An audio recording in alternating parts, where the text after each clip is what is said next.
All right, everybody, welcome out to the Logroom Guys Craft Beer Show. It is Tuesday, November the 12th, 2024. Jersey Johnny coming at you with me, as always, none other than Mr. Beer Samurai. So hello, Mr. Samurai. Hello. It's cold today, John. It is. It's going down to the low 30s overnight tonight. First time since I think, but not quite freezing. Not quite freezing. No, just a couple degrees above freezing. But first time it's been this low since March, they say. Yes, it's freezing and Fahrenheit's 32, or as some people call it faking height or something like that. Faking height. There you go. 0 in Celsius. I heard something put perfectly as to what the three temperature grades mean. Celsius is how humans feel. Right. Fahrenheit is how water feels. Mm-hmm. Kelvin's how electrons feel. There you go. That's and since it's, but don't we have water and electrons in us? We do, but it's just the gauge. It's right. It's because Fahrenheit 0 is when water freezes. Right. And then 0 Celsius is when we freeze. Folks, don't worry. We do not have Neil deGrasse Tyson on the show with us tonight. All right, it's just Dave and I. The globe is spinning the wrong way. Did you see that one when he was on Jon Stewart? Sits down and goes, your globe's spinning the wrong direction. Wrong way, right? Yeah. That had been on the air for like 5 years. And it's gone the wrong way the whole time, which is hilarious. Anyway, hey, happy was it National Pizza with the Works Day? Happy National Pizza with the Works Day, or Garbage Pie Day. In New Jersey, it's Garbage Pie Day. It means garbage. All right, you see all those condiments, not condiments, but toppings. Thank you, toppings on the on your table there, if you will. Bain Marie, it's called, but no, not many people know it. But anyway, just throw them all on. Throw them all on. Put it in. Just put them all on so you can't see the pizza anymore. And then we'll eat.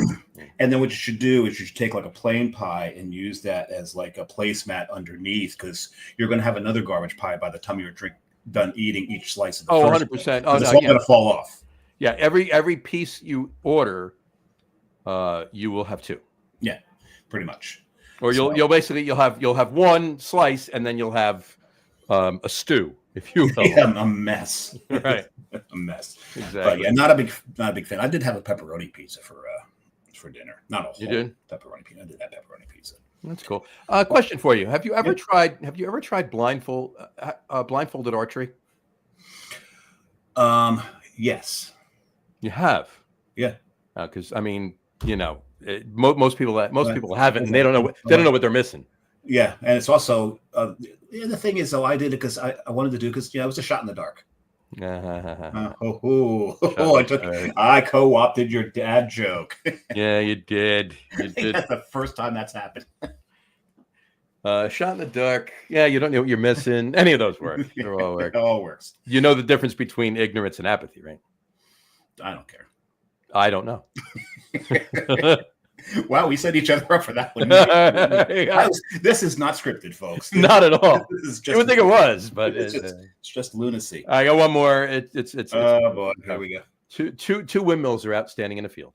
Right, one windmill looks at the other one and says, "What's your favorite kind of music?"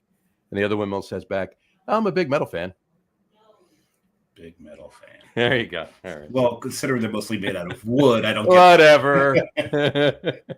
Okay, Don Quixote. Anyway, so it is also National Happy Hour Day, which for us is going to be in about 3 minutes. Yeah, as soon as we're done with this stupidity. But one of my favorite stories is Exploding Whale Day. Yes, Happy Exploding Whale Day. This happened in November in 1970 in Florence, Oregon. Mm-hmm. Up in the PNW, as the kids say these days. The PNW. And they had this rotting sperm whale, and they had to get it off the beach. And it's funny because a lot of people, the story's like, there's so much gases that build up and the thing exploded. No, the authorities actually filled it full of dynamite. Yeah. They had to get rid of it somehow. Oh, there was whale chunks all over the place. So, whale chunks all over. Whale chunks. Gotta love whale chunks. But yeah, so that was oh God, I can't do the math, but so many years ago today. It was so many years ago today. Yeah, because we don't do math on the show. We no math on the show. So. No math on the show. I don't know about you, but I'm thirsty. I am. And speaking of the PNW, we do have someone from the PNW on the show. Yes, we do. Please welcome to the show today is Mr. Azlan Graves from Main Street Brewing in Vancouver, British Columbia. How are you, Azlan? Hey, doing great. Thanks so much for having me on the show, guys. Good to see you. Great to see you. Thanks for coming on, man. Absolutely. Well, is it time for us to have a beer now? I think it is. I think it is. You know what? I was going to ask a question, but I'll ask it after we pour. So there you go. Yeah. Azlan, what are you having first? I know what Dave and I are having, and you know what Dave and I are having. I didn't have any of the dark mild left, so we've got our Brighton Blonde, which is an English blonde ale. Nice. From our cast program as well. So nice, very different side of the rainbow spectrum, but still cask ale. And we're drinking Tunnerman's. So this is your calm before dark mild. Yeah. This is neat little graphic here.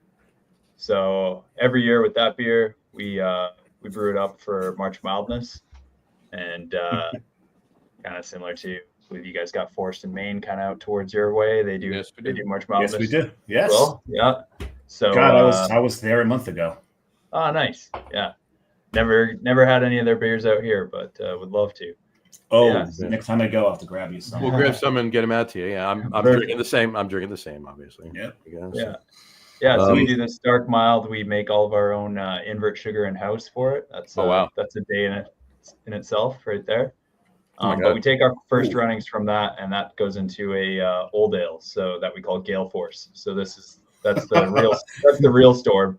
John just woke up. Yeah. John loves old ales.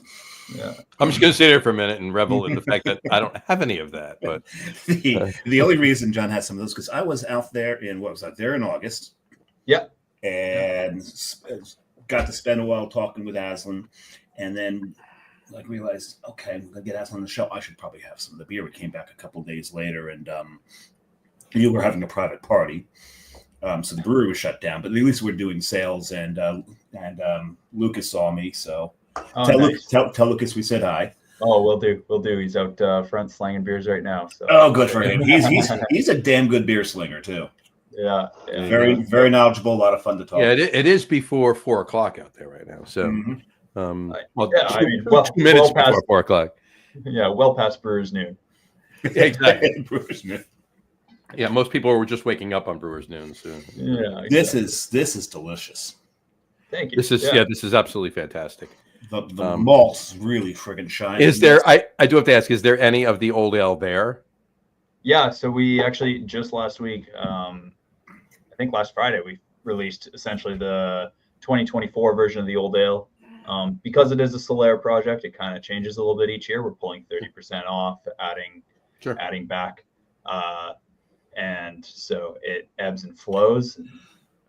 I'm on Expedia, John, seeing what tickets to Vancouver cost. Yeah, exactly. Yeah, there you go.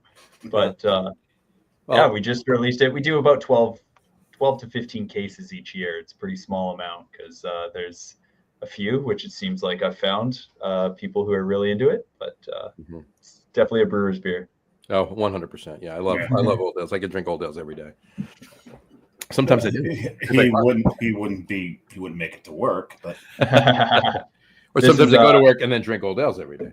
Fair enough. This is the first year with the old ale where we actually I propped up bottles of George Gale's old ale, which is kind of the inspiration for the Gale Force, from 2009 through to 2003, or sorry, 1999 to 2003. Wow. So prop those up. This is the first year that it's using that culture. That's awesome. That's awesome. Yeah. Well, kudos to that, and cheers. This is fantastic, by the way. This is. I love those very subtle chocolate notes in there. Yeah, yeah, and the invert sugar gives it a nice kind of rich dark fruit kind of character. Yep. Finish is quite clean, not super clean, too malt forward. Yep. A little bit of that is so easy to drink. Mm-hmm. A little bit of Phoenix hops in there, which are kind of like a UK bittering hop that when you use it a little later in character, the bitterness is almost closer to dark chocolate. It's got a lot of darker notes. It's kind of a weird one, but it works great in that style. That's awesome. Yeah, absolutely. Loving it. Cool. Yeah. All right. I was going to ask you before we put what's the temp out there right now? Temp out there. Ooh, we're in Vancouver. It's the wet coast. It's like maybe 5 degrees Celsius. Nah, not even. Probably 7 or 8.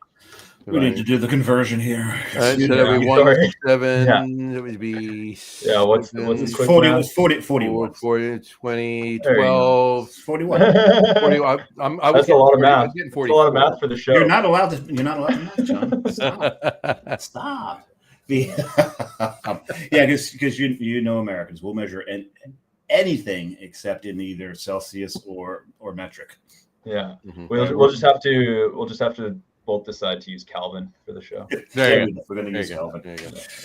Yeah. So, all right. So let's ask you the several already. The question, the usual, the typical first question. I ask everybody on the show. Yeah. What was, to the best of your knowledge, to the best of your recollection, what was the first craft beer you ever had? Oh yeah. First craft beer. I'm trying to. It's probably like Fat Tire. I grew up in the interior. BC, and we're right on the border, so my dad would go over the line to go get his duty-free 6-pack whenever possible. Nice. There you go. And I think Fat Tire. And I'm sure probably a lot of people have already said that beer on here. Oddly enough, last week's guest said the exact same thing, and I think it was the first time it was said too. And it was actually no. Fat Tire. We've had Fat Tire before. Yeah. Okay. I'll have to go through every show notes and make like a. Get a curve. See what the. I still think Boston Lager and Sierra Nevada Pale are probably still the top two. They're the top two. I don't know which order, but they're definitely the top two. Yeah. But aside from that, like consciously, like seeking out craft beer myself, which was probably when I was asking people outside the liquor store to go pick up a beer for me. Wait a second, you were drinking before you were legal? I never did that. Did you? That's a first. That's a first on the show. Yeah. Yeah. So, I quickly learned that Fin du Monde. I don't know if you know that beer. Oh yeah, Unibrow Fin du Monde. Yeah, Mm-hmm. It's cheaper than 40s of OE, I think, and it goes twice as far. 40 OE. Oh my god. And that's hilarious. Of OE. That I did the math quick on that one. I know we're not supposed to do any math, but I was like, you know what? This is going the distance, and this tastes great. Yeah, that's really cool. There's that brewery makes some of my. Le Fin du Monde is a great beer. Great. And then I graduated to Maudite. Yeah, Maudite's a great beer too.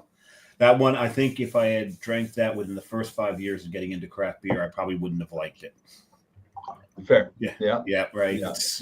Your palate develops. Well, yeah, but it's like anything else too. The first go back to the 80s. The very first true IPA I had, not pale ale or anything, just true IPA. Same as you. I literally almost did a spit take. I'm like, what the hell am I drinking here? Now, and for many, many years at this point, right? Just give me a handful of hops and I'll eat them, But back then it was like, am I drinking grass? Am I drinking flowers? Who was used to that right then? Who was over hopping, like we do now, or we used to, at least I should say. Now we over hop them in the dry hop and we just get juice out of it. But that's besides the point. That's in the story for another time. Long gone are the days of 110 IBU. Whatever. Yeah. That's why the first 100 IBU beer I ever had was Revolution's Unsessionable. It was a 10% Imperial IPA. It was 100 IBUs. Nice. Mine was either Maharaja or Palate Wrecker, one of the two. Palate Wrecker was up there. Maharaja, of course. There was one from Jones Ruination, I would come Ruination. up here. Oh God, Ruination drank so smooth though, as high as for that bitterness. Yeah, and but locally we had Central City. They produced an IPA that was well up there. Locally we got Fat Tug. I don't know if you've tried Driftwood's Fat Tug, but no, haven't. Yeah. Next time you guys are out. Here we go. Yeah, absolutely. Yeah, gotta get back out there. I tell you, It's an interesting brewery scene out there. It's a little different. I think the most fun I had was actually at Main Street. Oh, well, thank you. Well, because that was like, I think, the only true brewery and brewing and beer discussion that I had at any of the breweries. Oh yeah, I get stuck at the bar a little bit too often there. Yeah, but it's a good vibe. Yeah, I love it there. You've got a very, very interesting building. Explain the building. Yeah, so it was built in 1910, which is old for Vancouver. You just answered one of my questions. I was going to ask you if you were in the basement. You obviously your eyes went up when you. No. I'm in my office here. Yeah. Just up top. Oh, okay. Not hiding away, not yet. And being going to be the troll, exactly. The phantom of the brewery. Right. The brewery used to be where they stabled the horses and did a lot of the cooperage for 3 breweries in the area. Oh wow. So this area is called Brewery Creek. There's a creek that ran down, and then obviously because of the good access to water, built breweries next to it. Has anybody ever brewed a creek there? No, not yet. It's a good pun though. There you go. Great. And that's truly when you're thinking of a beer, it's like you got to get the beer pun first before you start actually. Then everyone's out of hop puns. Yeah. There you go. Yeah. Well, speaking of hop puns, I did look for this when we were talking about 100 IBU beers or whatever. I remembered I had a Captain Lawrence one too.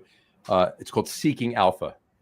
There you go. That's a good name. Yeah, and it was 12% triple IPA, 100 IBUs. So we actually had a brewery.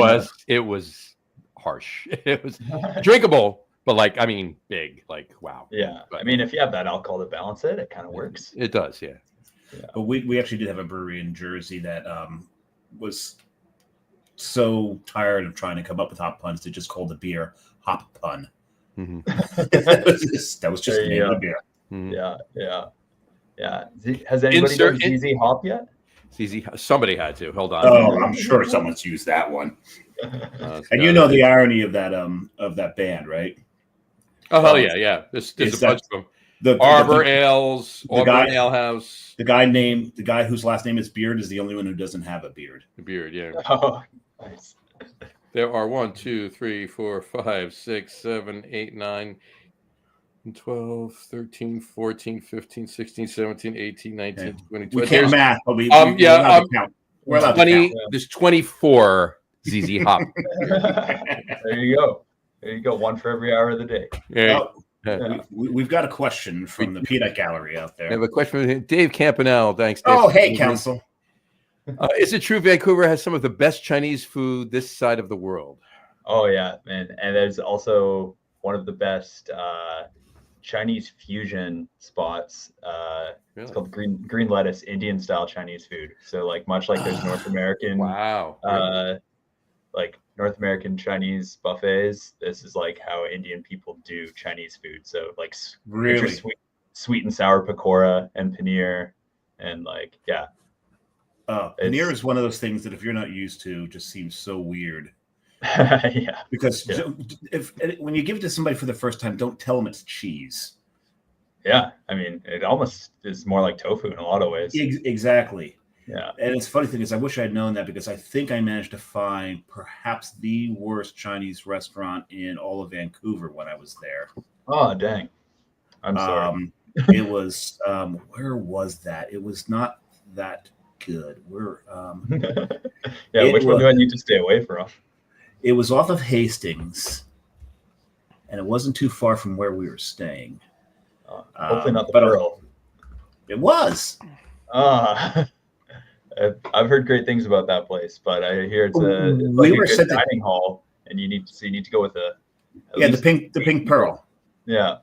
Oh, that's what it was. I guess we just don't have enough people to order the right things. But I'll say one thing: we had probably one of the best omakases we've ever had. Nice. While we're there, got a ticket because I parked illegally, but that's all right. It was worth it. Yeah, and it was just a small percentage of what the omakase cost us. Yeah. But with the exchange rate, that's basically the cost of parking right there. Yeah. That was favorable at the time, I think, for me. Yeah. There you go. Speaking of that, we're actually having Chinese food for dinner tonight. Excellent. Are you ordering right now? How many from column A, one from column B? I'm texting my better half, and she's gonna order, and yeah, exactly. So there you go. That's amazing that there's that much good Chinese food up in Vancouver. I got to get up there. You mentioned the fusion thing. It's funny too, because certainly not my favorite, but one of my favorite Chinese food places is in Astoria, Queens, and it's actually a Cuban Chinese restaurant. Oh, cool! Right. However, there's no fusion. It's just one or the other. Food and Chinese. I heard Mexicali in Mexico there has incredible Mexican Chinese fusion. Here's the thing. Mexicans are just the best cooks, period. Hands down, you can put them into any cuisine. Yeah. If you watched Anthony Bourdain, his restaurants always had, it was just this one village from Mexico too. He got everybody from that village cooked for him. And then he visited it, and he's like, now I know why they're all so good. All the food here is just absolutely amazing. Exactly. Which we call it. All right, I'm going to actually ask Dave's question. That's going to bring me back into talking about you for a little bit, Azlan. Yep. Dave Campanelle said, what is Aslan's favorite style of beer to brew? Oh, man, I think so.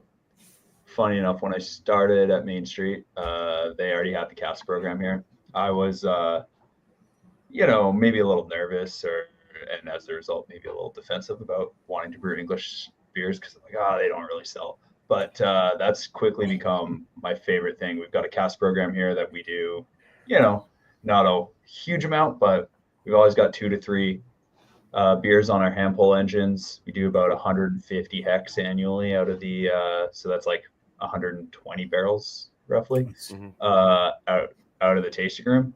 And so doing traditional cask ales has really let me lean into using malt as an ingredient. If you're just making IPAs, you're like, okay, cool, Pilsner, raw wheat, and then whatever hops. So and taking some of that, just being able to take some of the knowledge from building out those cask beers and applying them to other beers has been very transferable and very fun. Nice. Yeah. Very nice. I think I used Carafa Special 3 for the first time in cask ale before I was like, oh, yeah, of course this will make sense in all the other dark beers. Exactly. Yeah. All right. So question for you. Let's back up a little bit. When did you first start brewing? First started brewing, I was professionally or no. Basement brews. Basement brews. My dad taught me the sweet trick of taking 2 Cooper's cans and putting it in a bucket, and then you get a stronger alcohol content beer, especially if you had a bit more dextrose. My dad was always home brewing. I was helping him since the age of 5, washing bottles and doing whatever. You were doing cellar work at 5 years old. Yeah, and so awesome. Not good cellar work probably. I was probably the reason those bottles exploded. But Dad, I swear it's clean. I cleaned it. Yeah. I hated doing chores with a dirty rag. But my parents had the progressive view of they wouldn't buy me beer, but if I could make it myself, I could make a batch once a month. I think is kind of what they regulated it to. And folks, that's called good parenting. Yeah. And so, I remember I really liked the Granville Island Winter Ale at that time. So and the Nelson Faceplant Winter Ale. So it was I'd make dark porters or stouts and just add vanilla to them. Wow. That works. It's funny that you brought up Granville Island, because it's when we went there, we went to Granville Island. I think it was one of the more underrated breweries that we had gone to. Yeah. I mean, the team over there they're owned by Molson Coors, right? So it's a 10 hect brewery with the buying power of millions. It's for the team that brews there, they do, and they're all really good, credible brewers, and that's just all they do. It's R&D and test batching, and they got all the toys to play with. Very nice. Yeah. And great dudes. They come by here all the time for cheeky beer, talk shop. There you go. That works. Yeah. I'm gonna open my second now because that mild went down way. That went very quick. Hey, it's that's a drinking beer. It's. I've actually been sitting waiting for you to finish your second, John. There you go. I tried to nurse it as much as I could, and it just didn't work. There you go. So go ahead. Yeah. Oh, go ahead. You finish. I'm like this can art is also very, very cool. And that would be Brimstone. This is the Czech Dark Lager. This is, and I can't wait to. Oh God, that smells so good. Now, you're gonna break my heart and tell me you changed the can art, aren't you? yeah, exactly. So here it is. This year it's called Vinyl. Oh, it's kind of record with the stylus. Oh, very, very cool. And same, similar recipe basically. So put it up again. Put the new one up. Oh, sorry. So folks looking in, which do you like better? Yeah, there you go. Yeah, we're taking votes. We're taking votes. There you go. Yeah, please do. But yeah, it's the beer you got there. I can go through some of the changes if you guys want. Yeah, go for it. Oh, absolutely. Before you do that, before we get into the beer, you were talking about when you first started brewing. And David asked what your favorite style of beer to brew is. What was your first style of beer that you brewed? There you go. Yep. Oh yeah. I mean, that was the like winter ale thing. Like definitely brewing winter ale. Yeah, like porter. I'd basically just take a Cooper's porter or stout kit, and then add vanilla beans. That's actually probably the first time I found the difference between vanilla beans versus vanilla extract. Really? It's like the one time I ended up buying vanilla beans, and it's like, irreplaceable. Never go back. Yeah. I mean, in a pinch, the extract works fine, but nothing replaces the beans. Yeah. So it was great. And then, I mean, I went to school for nursing after that. I didn't go straight from there into beer after high school. That's what I do with a beer every now and then. Yeah, exactly. Yeah. And then, with nursing, I was kind of just, trying to find my way back into beer after a certain point. And it was great. I kind of flip-flop back and forth between brewing jobs and nursing jobs until I landed here, basically. There you go. Cool. Yeah. Did you work anywhere else before? So I think it was 2015. I think I finally landed a tasting room job with Powell Brewery. I don't know if you've heard of them. They won. No. I think they've won 4 different World Beer Cup Say the name again. Their ESB Powell Brewery. Powell. Yes, I have heard of Powell. Okay. They're really well known for their Old Jalopy, which originally started that's right as a Sierra Nevada clone, essentially Sierra Nevada Pale, but wins every year in American bitter, I think it is English bitter specifically. Sorry. Was there for 2.5 years. Went back to nursing, then was working at Steamworks as their head brewer at their brew pub downtown. Which that is in Steamtown. Gastown. Yeah. Gastown. Sorry, Gastown. Yeah. Not the one. Not the location closer to you. No. Yeah, the one downtown. Yeah, that's the original location there. That is such a neat building. It's a huge building. It's a labyrinth. You can get lost in there. So many special events rooms, and I think I was, the brewery team was a staff of me and myself. Really? And you. That whole place. Me, myself, and I. Yeah. And so, I mean, it wasn't a lot of production. Most of the core product comes from the production facility. Okay. And then I would fill out the taps of seasonals and one-offs and kind of essentially get Iron Chefed by Brett and Julia, where they're like, hey, we got this random hop or this malt, do a recipe with it, which is great. A lot of fun. Oh, yeah, absolutely. What was neat about there was 400 other staff between the kitchen and serving and so the thing about that, John, is you've really got to plan ahead. You've really got to make sure you make your way to the bathroom before you have to go. It's probably a good mile. Is it? There is at least 4 doors in your way. Yeah. Okay. Yeah. Big spiral staircase, 4 doors. Yeah. It tests you. Like if you're doing a dance, you're in trouble. Yes, you're done. And I think this whole thing is so that they can figure out who to cut off and who not to. Probably cuts them off themselves, you know. It's not like they go down the stairs.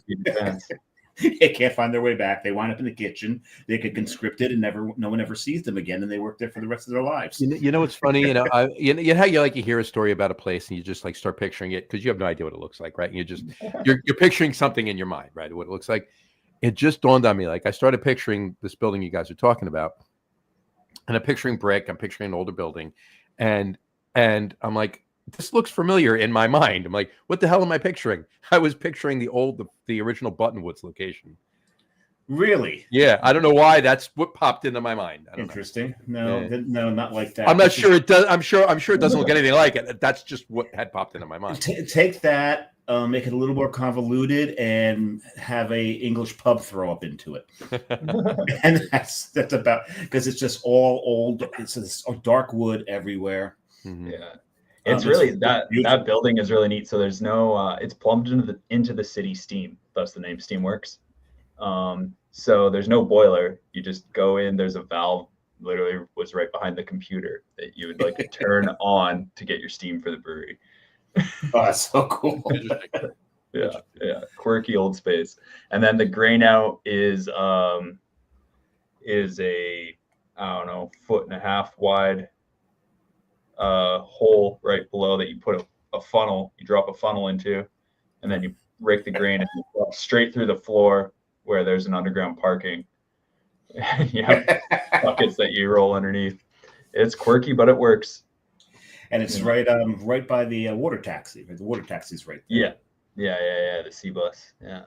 The C bus. There you go. Yeah. But that happened, and then I was there for just shy of a year. And COVID struck, and then that was like, because they're a whole brew pub, they're like, their best thing was just to like shut her all down. I went to the production facility for a bit, and that's when the opportunity here at Main Street came up. So I'm at 4.5 years here at Main Street, and you know, nice. At the point now where it's like everywhere's got its quirks, but these ones are mine. I can't be blaming the last guy on why the seals don't work anymore. Yeah, they are definitely your issues now.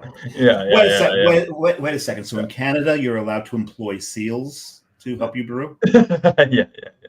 And otters and polar bears. Okay. Yeah. Can't club them, so we got to give them work. Yeah, it's a wild and rugged place up there, man. Yeah. All right, so you started. So that would have been my next question. You started working just after COVID started up at Main Street. So you've been there 4.5 years. What and Main Street's been around, I believe it's on the cans, right, since 2016? Yep. So they were about 4 years in. 2014. 2014? Yeah, we just celebrated our 10th year this year. Maybe I read something different. He's old. He doesn't have his glasses on. Hold on. Might be a typo on the can. No, maybe I was looking at. I might have been looking at something else. I'm like, thanks for catching that. I should proofread it better. I might have been looking at something. I don't see it now. Which can was it? No, I don't see it now. I might have been looking at something else. I might have been thinking of something. Yeah, but we just celebrated 10 years. You know what? Because the year isn't on either of these cans, so it doesn't matter. Oh, were you looking at how hot it is, Kelvin? That's what that's what it was. Okay. Yeah. So 2014. So you just celebrate the 10th anniversary?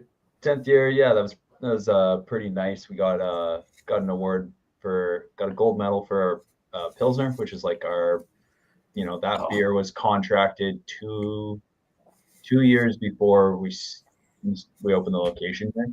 So having that, literally got the award, I think 10 days before our 10-year anniversary party. That was like that's cool. Better timing. That's perfect timing. Absolutely. Yeah. So gold medal at the Canadian Beer Awards for that this year. That was pretty nice to get. There you go. And obviously a fairly competitive category.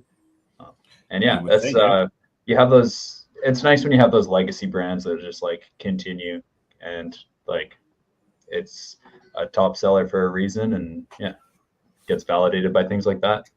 100%. 100%. I love that. I love anything that can be, dialed back to, roots somewhere, even if it's only 10 years old, that kind of a thing. Yeah, exactly.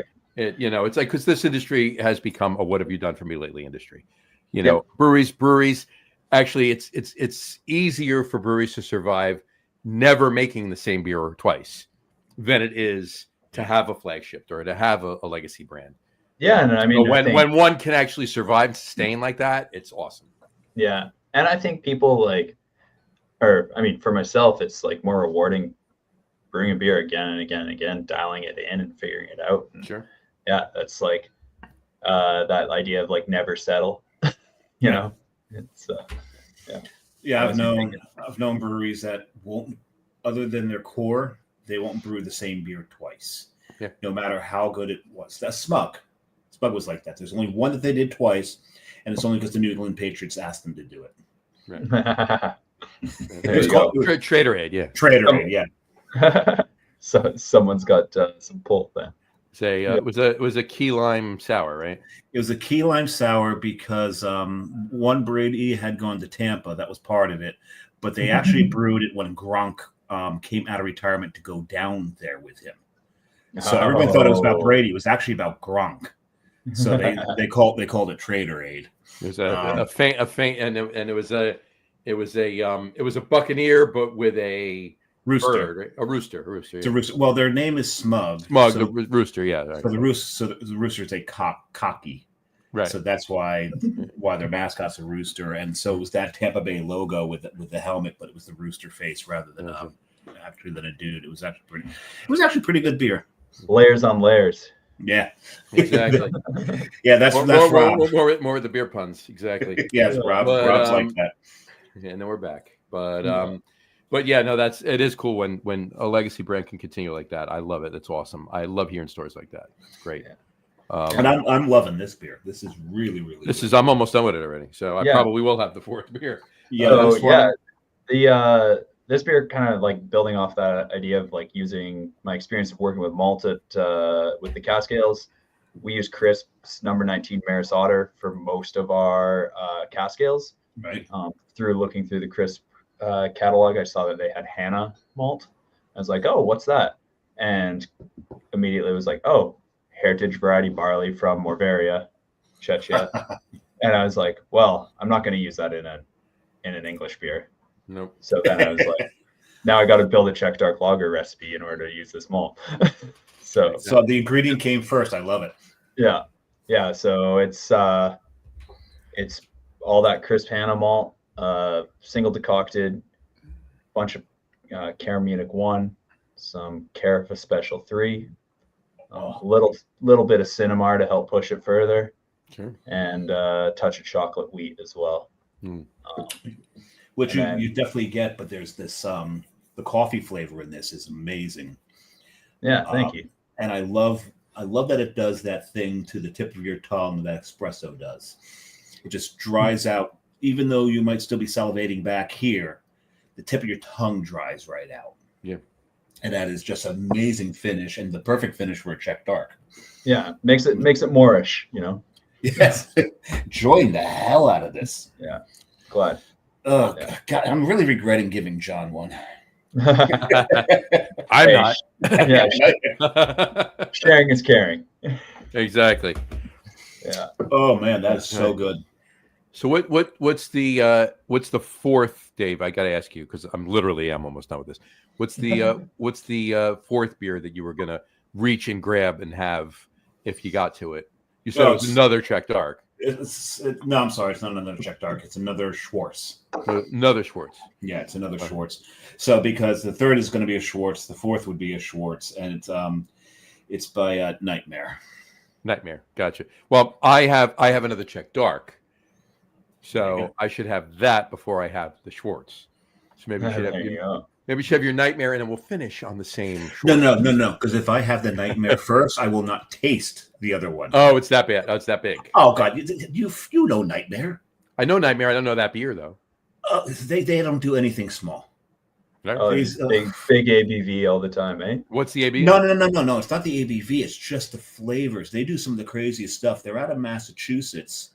I'm sorry, they're out of Long Island. They're out of Long Island. Yeah. Yeah, and they brew out of the back of South Shore Brewing. Are you going to say they brew out of the back of South truck? South truck. But they're that's the terroir you want. Whoever's selling it, that's the terroir you want. The terroir of his trunk is amazing. Yeah. There's a cool ship in the trunk. Yeah. He's got a 71 Oldsmobile 442. He just actually no. He's got a 72 Dodge van with the portholes. Yeah, it's just an old hot tub shell. Right. There you go. Yeah. There we go. Oh man, but yeah, this is I have to finish on that, John. Sorry. No. That's fine. That's fine because I'll you have it and then I'll have it. That's fine. All good. That is an open though. I got to put that on there. 41 old hot tub shell. There we go. Congratulations, Azlan. Congratulations, you just made one of our opens. There you go. Yeah. There you go. So yeah, this is Azlan. Seriously, this is fantastic. I'm glad. I'm sad I'm finished with both of the beers. I'm glad it's well traveled as well.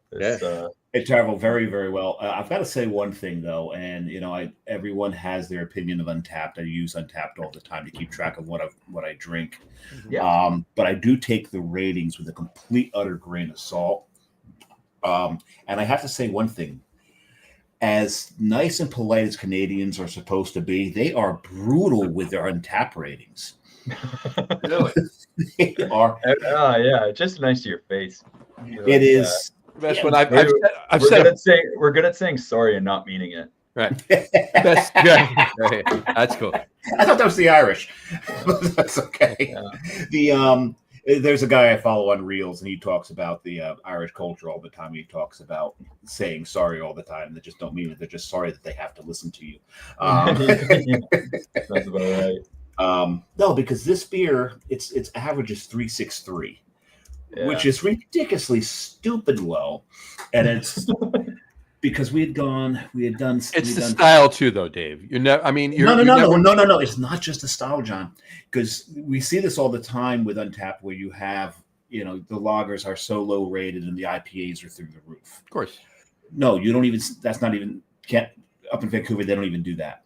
Everything, anything above 4 is apparently Michelin star in Vancouver, because we did Seattle first, and some of the ratings rating scales that I'm used to, and I know that if I see a brewery that's got like an average of 3-4, but it's all lager brewery, I know it's probably pretty damn good.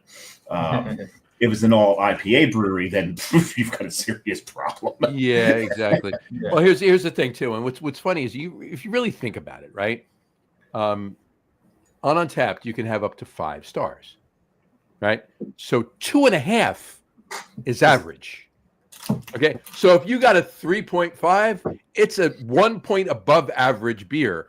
That's not how people are rating it. I know, but it's just it's weird. Right? It really is. Like I don't know, but I must say I used to spend a lot of time on Untapped, and probably as a result, a lot of sleepless nights trying to taking things too personally. I don't take anything personally anymore. It's been a while. When you started to, you would call me and bitch me. What is this? What the fuck is wrong with this? No, anymore. Okay. Well, here's the thing. Like the best one we had to be one of our beers. It's probably one of our highest rated beers. It's a New England IPA. It's an 8.5% New England IPA. 8. This is the 8th time you've told this on the show. I thought you were going to say 8 stars. Like, whoa. We got an 8 on it? Cool. All right. No, it's anyway. Some guy drank it and he checked into it and he says, "This is by far the best New England IPA I have ever drank. I hate New England IPAs." 0.25. It's a beautiful thing. Beautiful. Good statement piece. Right? Yeah. I just laughed at that. And then I went on, I went on to his profile. He has 2 beers that he rated a 5. I'm going to give you 3 guesses to see if you get one of them. Milkshake sour. Nope. Yeah, I don't know. No. Yeah, right. Yeah, it should be right. I'll just tell you, Stella and Miller Lite. I mean, what are you on tap? Hard to fuck with a good thing. Why do you want on tap, dude? Anyway. So what's your guys' favorite utility beer then? It's funny because with the top threes, we always ask our guests for the top threes and put up top three utility beers. But we had done that as a we'd call them lawnmower beers. We've done that. All right. Yeah, campfire beer, or campfire beer. Beer, lawnmower beer, campfire beer, anything. When you think of utility beer, for me, it's also a timing mechanism at the grill to put the next piece of wood on if you're smoking. Something to keep your hands steady. Yeah, steady. Exactly. John will tell you how fast I usually drink, and anytime anyone's like, "Okay, so after one can, you put another log on." For me, it's 2 cans. But for me, my lawnmower beer, my grilling beer was always PBR. Yeah, it's always PBR. Love. Did they do that same thing? So like PBR had a big thing here where a big reason everybody drank it is because it's 5.9. But then they all of a sudden just knocked it down to 4.9. Didn't say anything. And then a year later, it came back with PBR Force or whatever it was called. It was just 8 packs of 6.8 or 5.9. It was just the original. No, we do have what is it, an 86 pack, John, or something like that? They have a 99 pack. A 99 pack of PBR. I don't know that the ABVs ever changed here. It used to be 5.9, which is kind of part of the rationale of drinking it is because everything else was like 5.4. I'm actually pulling up that list right now to what our top lawnmower beers were, just to see what we had. I can guarantee you PBR is going to be at the top. I'm sure it is. Yeah, it's too. What's yours, Azlan? Coors Banquet, I think. I remember the original Coors was I really enjoyed the original Coors. Yeah, but now they kind of went through a whole rebrand where they got rid of the Banquet and changed it to Coors Original, and it's not the same. No. But, Dave, yes, yours was PBR. Yeah. You want to? Mine was actually Narragansett. It was nasty. It was Nasty Gansett. Nasty Gansett. Yeah. I was gonna say I was out in Boston last year. I always like to crush it like Quint. So there you go. I was like, Narragansett's pretty good. Yeah. I was into it. That's always my favorite. When you get a 6-pack of 16-ounce cans for $4.99. Can't argue. A 6-pack of 16-ounce cans. Not a 4-pack, a 6-pack. Yeah. I enjoyed the happy hour at Trillium while I was there, but crushing Narragansett at the dive bar was also up there. And I did drink my fair share of I have had my fair share of Banquet, but you're right. The original Banquet was better. It was really good. It was really good at one point. The water that they put in the bottles that they mark Coors Light, not so much, but the the Banquet was actually a decent beer. But my favorite of all of those macros, my favorite that I would have today if it were still around would be Michelob. Oh yeah, and it's an AB InBev product, and I can't stand it, but Michelob was actually a decent beer. The actually original Michelob. They used to do this not Mick Ultra or any of that shit. The actual original Michelob. They used to do this Kokanee Gold up here, and I don't know if they still do it, but it was and Kootenai True Ale, and they were in glass bottles, and that was like a beer that was a good utility beer. In college, my go-to beer in college, way back, because I didn't know any better, and there wasn't much else to drink, was actually Molson Golden. Oh, drank a lot of Molson in college, so they had Molson in the States. Yeah, we had Molson Golden, and to get a slight, but it was much lower in alcohol than it was in Canada. Oh yeah. To get the level of alcohol that was brewed in Canada, it was called Molson Canadian. And that's why everybody has these Canadian lagers. I'm trying to figure out what is a Canadian lager. Like, to me, that's just beer. It's a higher ABV. Yeah, slightly higher. So what would that be, like 5+? Yeah. Yeah, because we were down well over 5. Yeah. Because I remember, you guys had a lot of cooler stuff than us. Because we got a law here in the States for water conservation that we could only have 2.5 gallon flush toilets.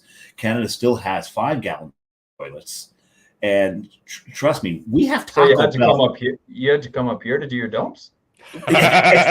especially after Taco Bell. Yes, I'm going to Montreal. I'll be back in a couple hours. I got to go to the bathroom. It's 1.5, isn't it, John? They're 1.5 gallon. 1.5. There's 1.45 or 1.5. There's no way 1.5 gallons is taking care of a Taco Bell night. That's just not. It's just not happening. It's a 2 or 3 flush. Yeah. Yeah. And you wind up wasting more water. By the way, Dave, this is my. I didn't put this up. I poured my 3rd beer. Did you pour your? This is. Oh, yes, I did. What do you think? Okay. It's proper glassware. Yeah, it looks like your hat. It does. Look at that. And my shirt.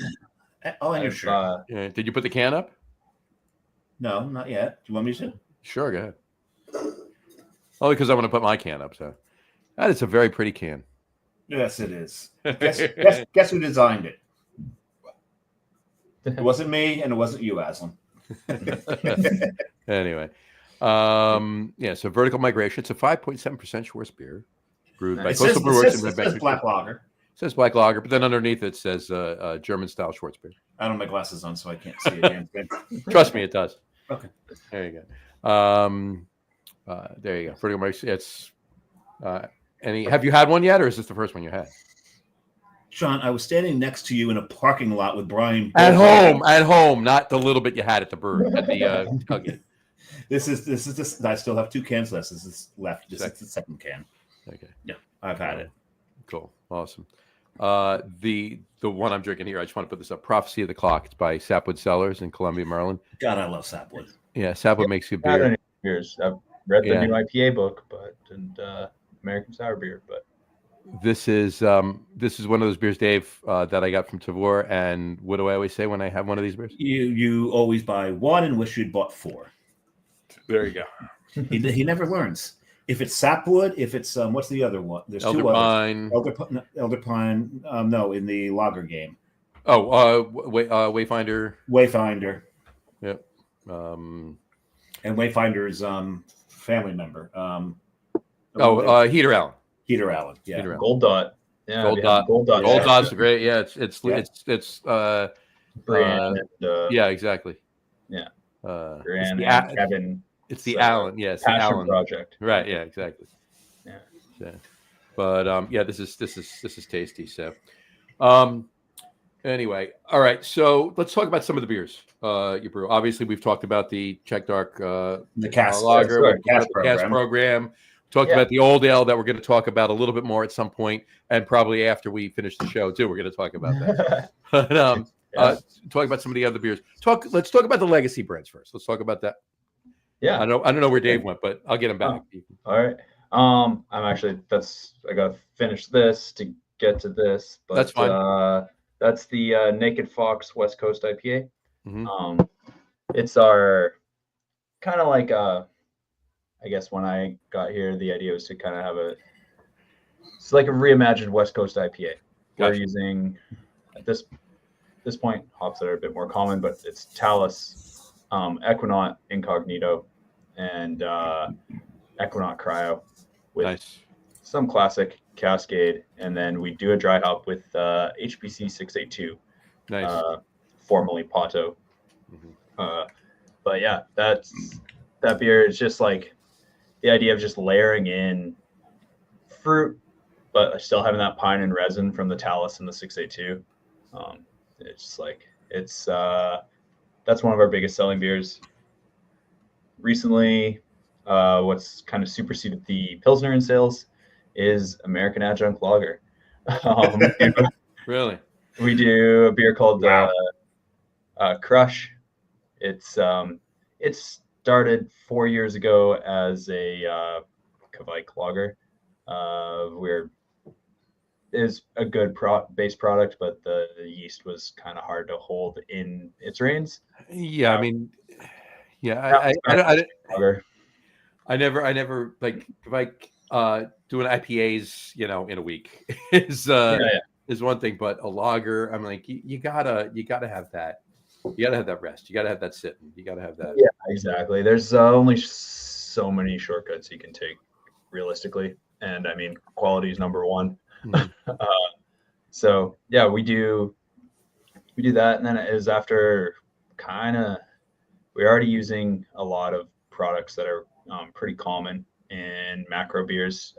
Tetra has a large portion of our bittering, and like using high amounts of adjunct. And then it's like, once I was touring we've got one of the newest Molson Coors facilities out this way, which is an incredible engineering feat to go see. I don't care if you don't like macro beer. That place is damn sweet. Oh no, it's no, but amazing. But yeah. It's their CO2 recapture systems, just their mash press, all that stuff. But yeah, we were chatting about process and ingredients, and I think we both got a lot to learn from each other. And I was just like, oh, the main thing separating my beer from yours is not brewing high gravity. So we started brewing at high gravity and doing a liquor dilution, and that is truly what is American adjunct lager. It's maybe a little corn or yeah, we got corn, we got a bit of dextrose in there. Right. Sometimes some MSG. That's what gives me the friggin' headaches. I say this all the time. I've said this probably 30 times on the show. When I was, if I was, 15, 16 years old or whatever, I went over a friend's house and his older brother, got beer or whatever. And I walked in, hey, my brother brought us beer. What'd he get? Budweiser. You got any soda? I seriously, Budweiser always gave me a headache. And I'm not talking about the next day. I'm talking about while I was drinking it, I got a headache. Oh, crazy. Yeah. We actually, John and I have a friend who used to work at the Budweiser brewery in New Jersey. Mm-hmm. And I asked him once, I said, there's MSG in Budweiser and Shock Top, right? He went, what? For those of you just listening to the podcast. Yeah. If you want to know the answer to that question, check out the video at 57 minutes and 45 seconds. Yeah. So at any rate, so there's one thing I do want to mention here, and I have a feeling that you're probably not going to bring it up yourself, Azlan. But at the 2023 Canadian Brewers Choice Awards, someone on this screen was named Young Brewer of the Year. And it was not me. Wasn't me. And it wasn't Dave, because he's even older than me. Yeah, like based on my hairline receding, I don't know how I got in, but that's proof the amount of years this industry's taken off my life. No. Hey, I'm 24. Look at this. That was a real honor. It was nice to awards in general are great. Getting awards for recipes you develop is great, but a peer-reviewed award like that was pretty neat. And being recognized for your pretty much whole body of work at the time, that's got to be really cool. Yeah. Getting an award for a single beer, okay, that's kind of cool. You don't know, it's possible you just did something accidentally right to have made such a great beer, but then when you get recognized for basically all your work at once, that's got to be special. Yeah, and I think naturally, like most brewers were probably a little socially awkward unless there's a couple beers, and it's not big on tooting our own horn, and so it's I definitely have a bit of imposter syndrome still from that, but luckily I aged out of the category, so there's no left this year. Well, I was gonna say, of the beers that I've had of yours, drop that imposter syndrome. It's damn good. Well, thank you very much. Talk about the Garage series, because I had one of them while I was there. Yeah, so I guess kind of building off of like the history of the building. So after it was like cooperage and dray for deliveries for the breweries in the area, the building was then a garage, a heavy duty mechanic shop That's when the concrete floors got poured in. It's convenient for you guys. Yeah, no, exactly. There's literally 6 feet of concrete beneath me. Those tanks aren't going anywhere, and we got a full basement. That's the full footprint. We're lucky. Yeah, but so yeah, we developed this kind of series of beers that's just kind of focusing on all these passion projects. I mean, I'm sure it's similar where you guys are. Barrel beers aren't exactly selling the way they used to. People aren't lining up, but there are those that appreciate them. We enjoy having them on. Yeah, so I mean, used to be able to bottle them in 750s and sell them for $40 a piece, and they'd be gone in an hour. Yeah. Now you bottle them in 500 mils and sell them for $18 a piece, and you have them for 3 months. At least, yeah. Well, it depends on who you are. We do have a brewery in New Jersey that has a sale coming up, and their 750s will sell out in about 13 seconds for what's coming up. Well, that's just ridiculous. It's just called... And it's all resale, too. It's fanboy resale. It's fanboyism, Yeah. Well, this is basically our passion project. It's definitely no false market on this. But I had the German porter. It's a blast. Yeah. So I was gonna say, if I remember correctly, German porter. Yep. That was a fun, once again, sounds like Johnny, you like historical styles. Oh yeah. Dave as well. Oh yeah. But, yeah, so that's kind of one of those things of a breaded export porter. We aged it in Woodinville whiskey barrels. Nice. John, you would have loved this beer. It was just hold on. I'm check. Let me check United. Hold on a second. Yeah. We so with the Gale Force release last week, we just released 3 of our 5 for this year. That includes a Brett Pale Ale that utilizing Orval Brett, so just a low attenuating Brett anomalous strain. And that's actually the base beer for that is the core product Kingpin, which I didn't chat about yet. So North American, or it's like a West Coast juicy hazy pale ale kind of thing. Nice. Somewhere Cascade Mosaic, but based off of do you guys know Commons Brewing out of Portland? Yeah, they had Flemish Kiss. Yes, that beer was a big influence on this current Brett Pale Ale. So we kind of do it every year. And yeah, it's just a good Brett Pale Ale is just something I can drink every day. John, there's the German porter. Oh, are there any of those bottles left? It was luscious. German porter's well gone. Yeah, gone. Are you brewing it again at some point? Oh no, I think that's a one-off. There's only so many barrels, so many projects. We did. Dave, did you have some of that? Yes, I did. You want to extract some of my blood so you can? No, hold on. I got something for you for that. Hold on. Oh, here we go. Right over here. Here it is. There you go. See, the thing is, John's strapped to a brewery now. I'm not, so I get to travel a lot more. So John gives me the finger on the show quite often. Quite often, yeah. Naturally, yeah. No, it's golden handcuffs.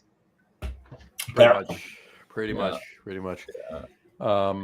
The garage beers are a blast. It's kind of we don't do a huge enough volume that we can't just pay attention to every single detail. So we're using weird ingredients, like we picked sumac from around the area, really? To pack into a beer, and that was a combination of sumac and rosewater, which in like a barrel is like a neutral French oak barrel with like a breaded saison base. I was gonna say definitely a saison there. That's awesome. That's really cool. Yeah. Sumac and rosewater. Oh wow. Yeah, and sumac's got like that. It's malic acid instead of like lactic or citric acid, so it's just totally different kind of acidity. That's the acid that's in lime, I believe. Malic.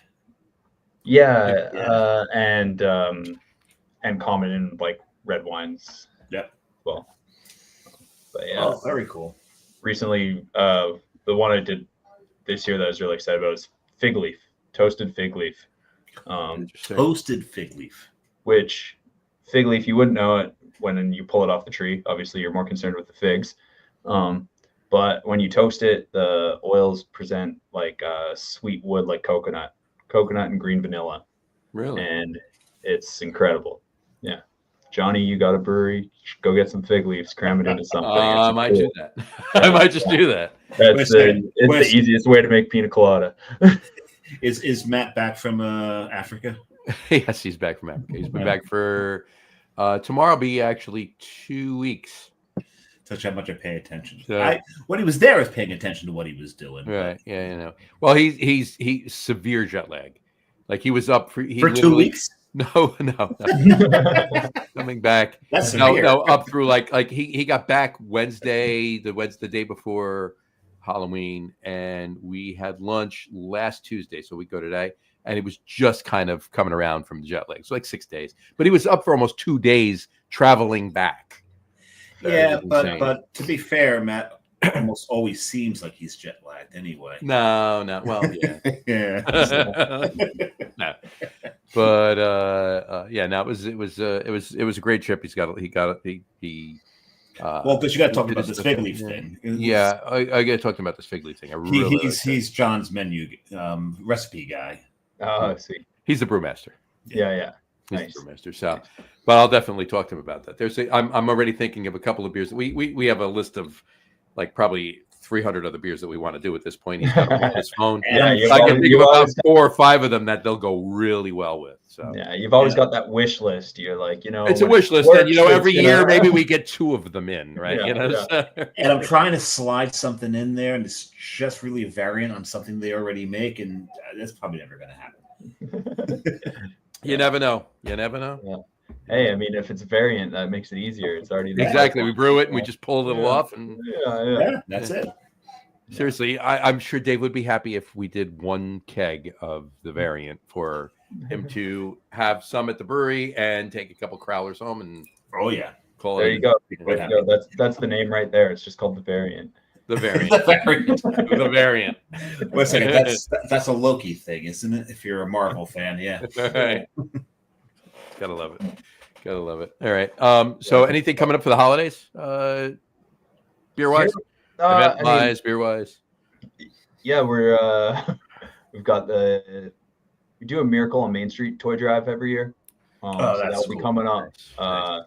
That's always a big thing. You get entered into a draw to get a flat of beer a month as well for dropping it off. So you get a flight of beer for a toy dropped off, and then you're entered in the draw to win a flat of beer. Wait, each month for the next flight? year. A flight of beer or a flat of beer? You get a flight when you drop off the toy. And then you get entered in the draw to win a flat. Awesome. Gotcha. Yeah. That's awesome. So that's kind of one annual community building event we do.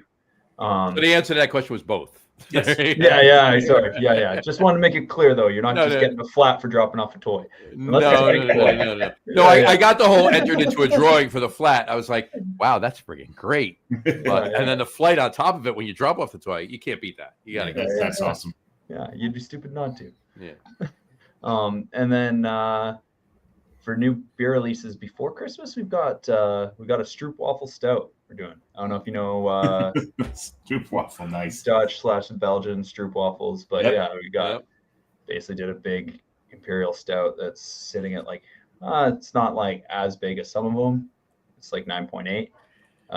It's big enough. But 3.5 hour boil. It's not big enough for our big beer show, though, John.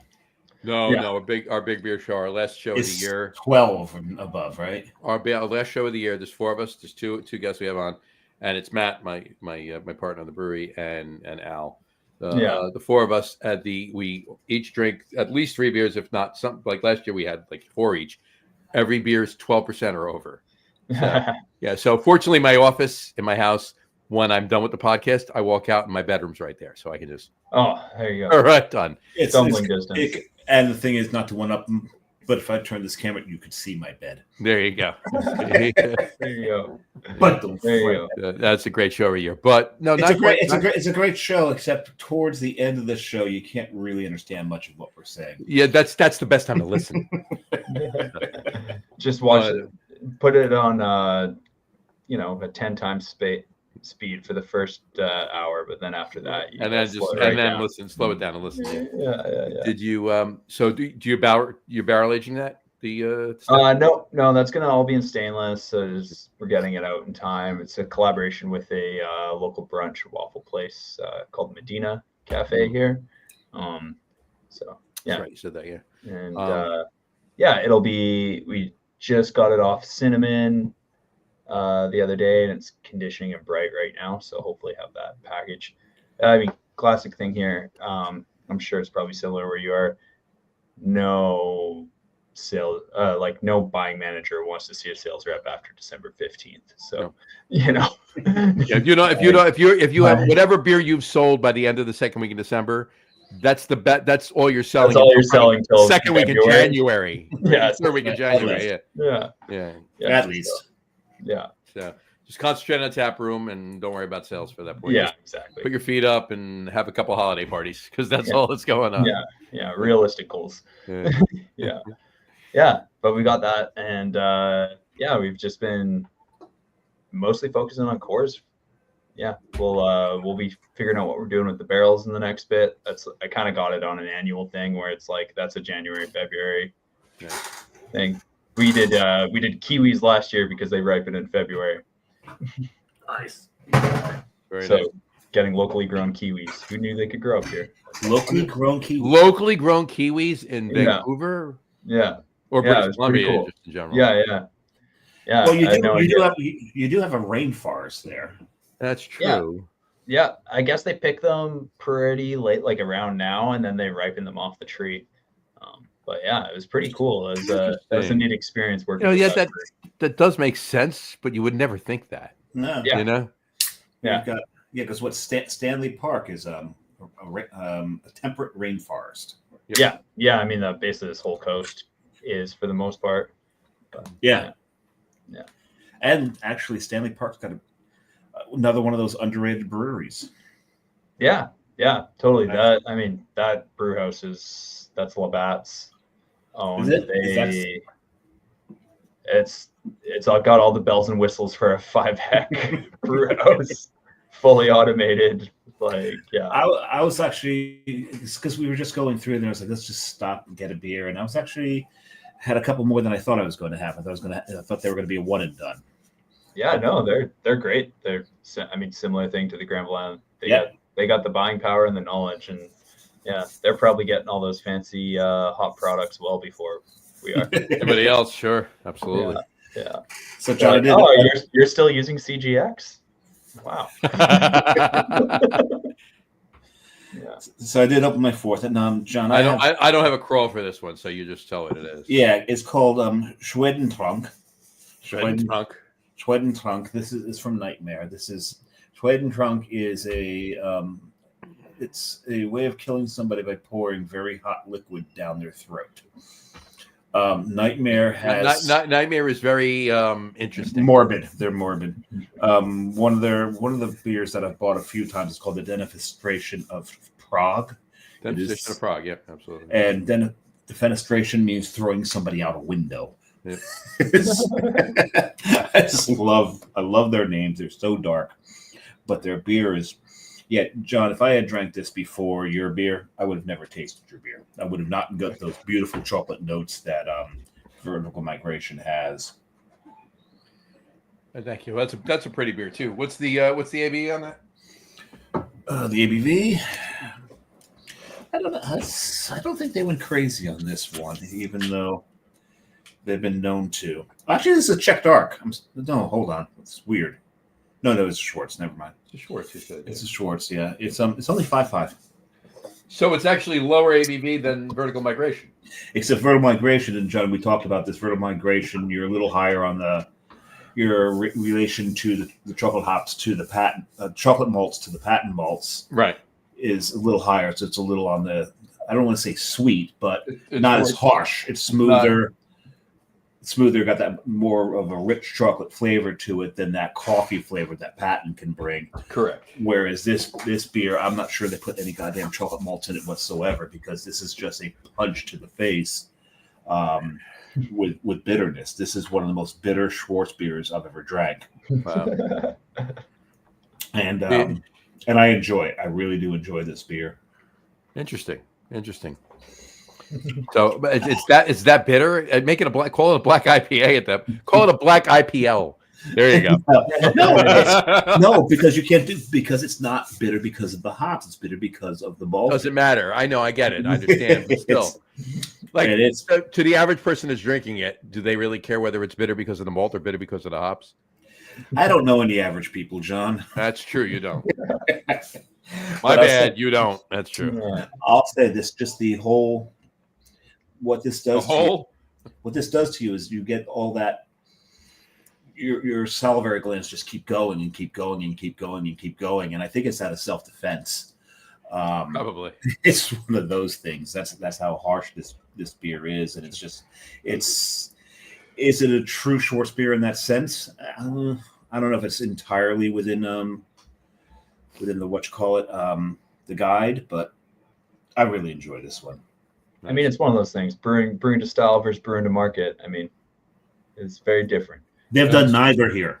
Yeah, there you go. Yeah. I was going to say they've done neither of those there. Yeah. But that's what Nightmare does, and that's why they're popular with the beer nerds. Right.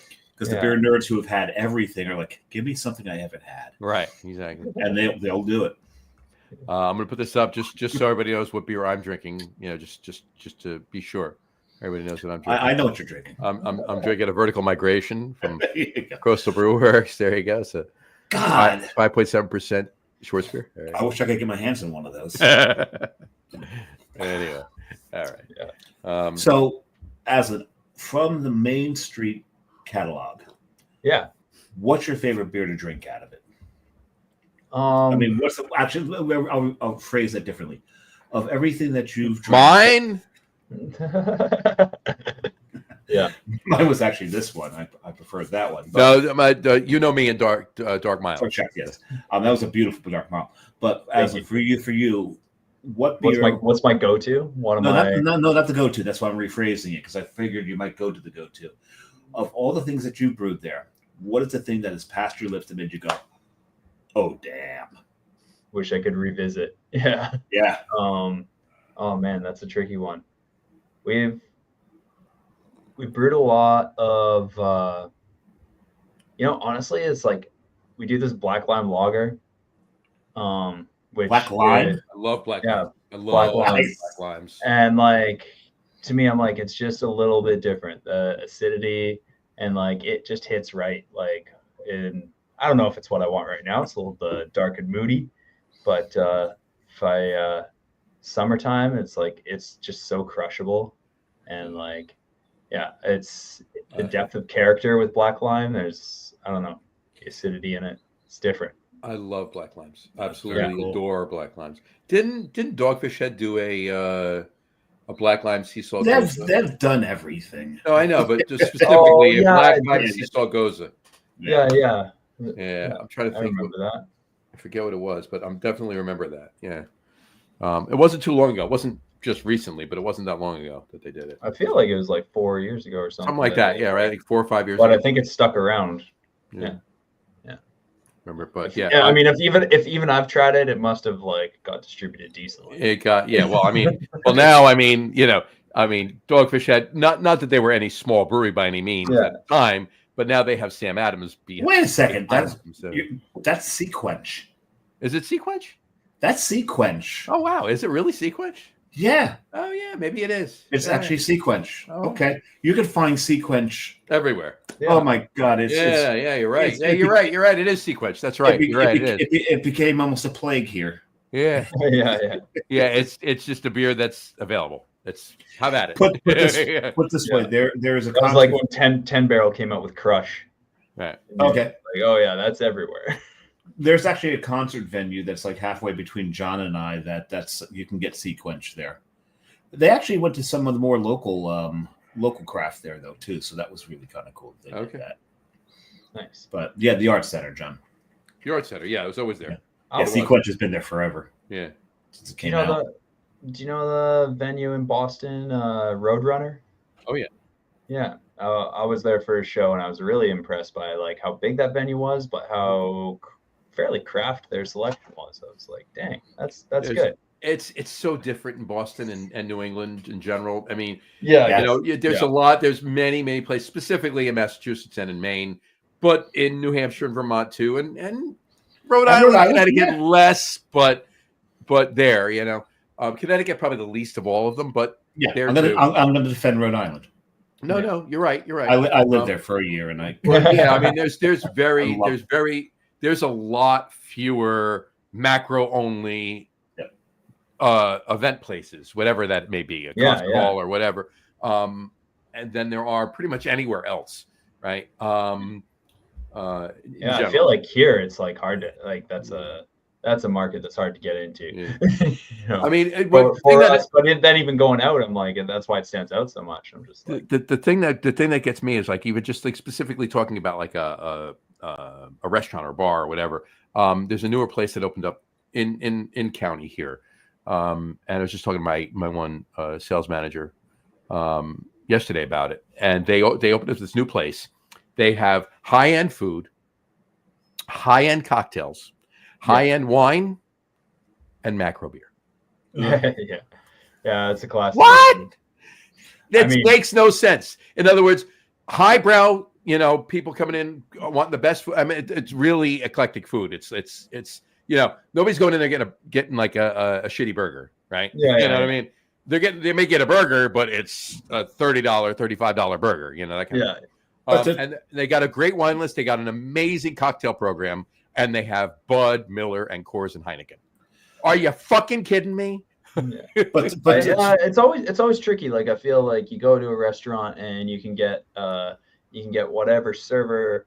Even sometimes the hostess, they'll wax poetic about like all 20 different wines on the wine list. Right. But then there's 4 beers on tap, and they're like, I don't know, this one's kind of like Bud. And you're like, but to the point about like what makes it not only kind of like Bud, right? Yeah. But to the point about New England, I don't want it. What else do you have? But to the point about New England, like you even take where the Patriots play, Patriot Place. Sure. It's one of those things where they've set up where there's restaurants and all kinds of things around the stadium. And Wormtown Brewing Brewing is right there. They're in that. You can go and drink there, and a lot of the restaurants. Yeah, and a lot of the restaurants have craft beer in their restaurants right there at that stadium. We're starting to see that leach into a lot more of the venues, sporting venues throughout the United States. Like John and I both know in Pittsburgh, you go to the Pittsburgh Pirates stadium, and they've got Iron City. Well, there's Iron City, but that's the local macro. Local macro. I guess that's right. Local macro, but it's true. It's true. And again, you have to have one when you're there. You have to. Yeah. But they also let me be specific. You have to have one when you're there. Yeah. But also in that stadium, there's one bar that's entirely devoted to what's it? Fathead Brewing. Yep.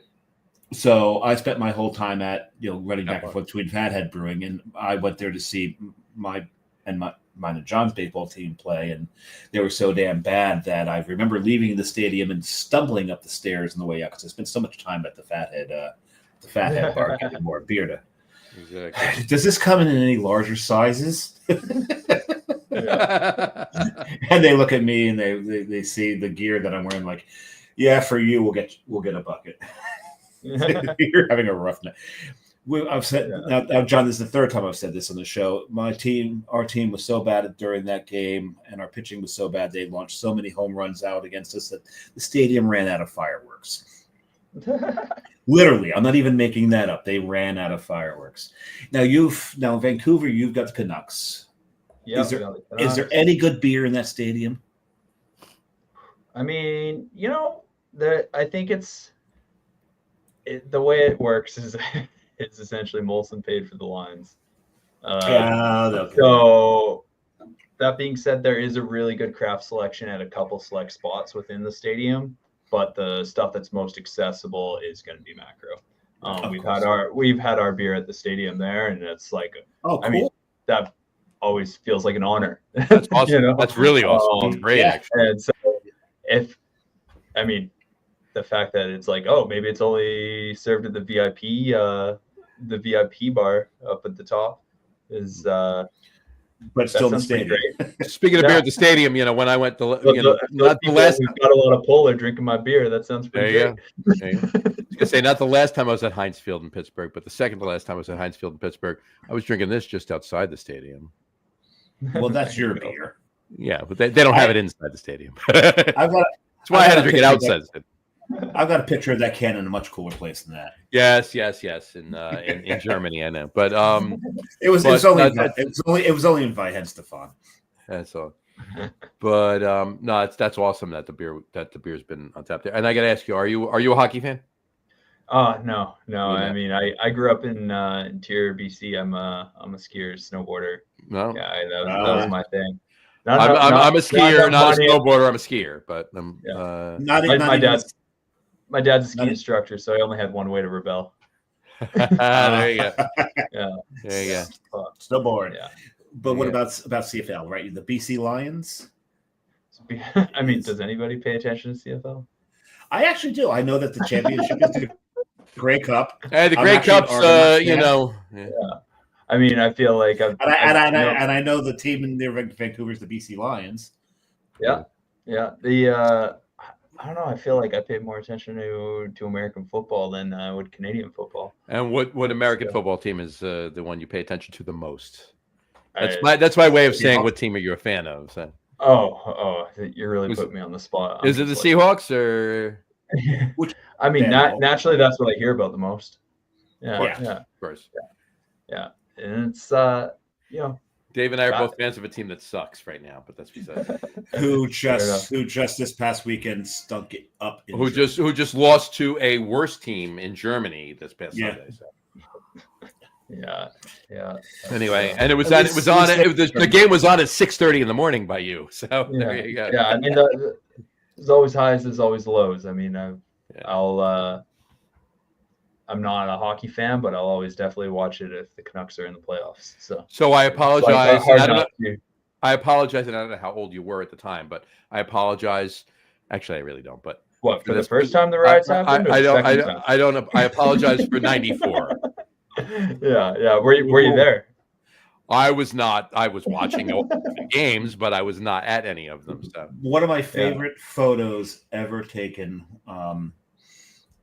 by the AP was after the Canucks had won the Cup, and Vancouver's on fire, and in the middle of one of the main drags, there's two people having sex in the middle of the road while Vancouver's on fire.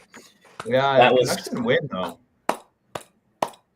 I thought they won the Cup that one year, and they just getting. We're rioting either way. That's the thing. We're more about the riots.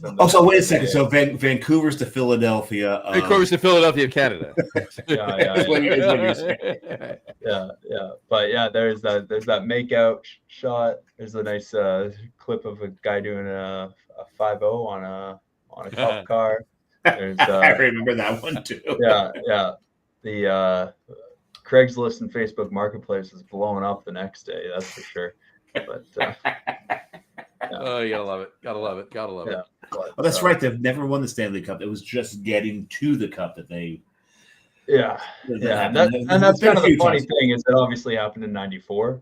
The mayor at the time was like, "How could we have expected this to happen?" It's like, well, I mean. The old adage is that history repeats itself, right? Like here we are.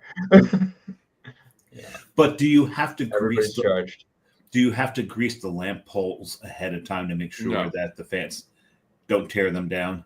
Well, that's the thing is, hindsight's 20/20, right?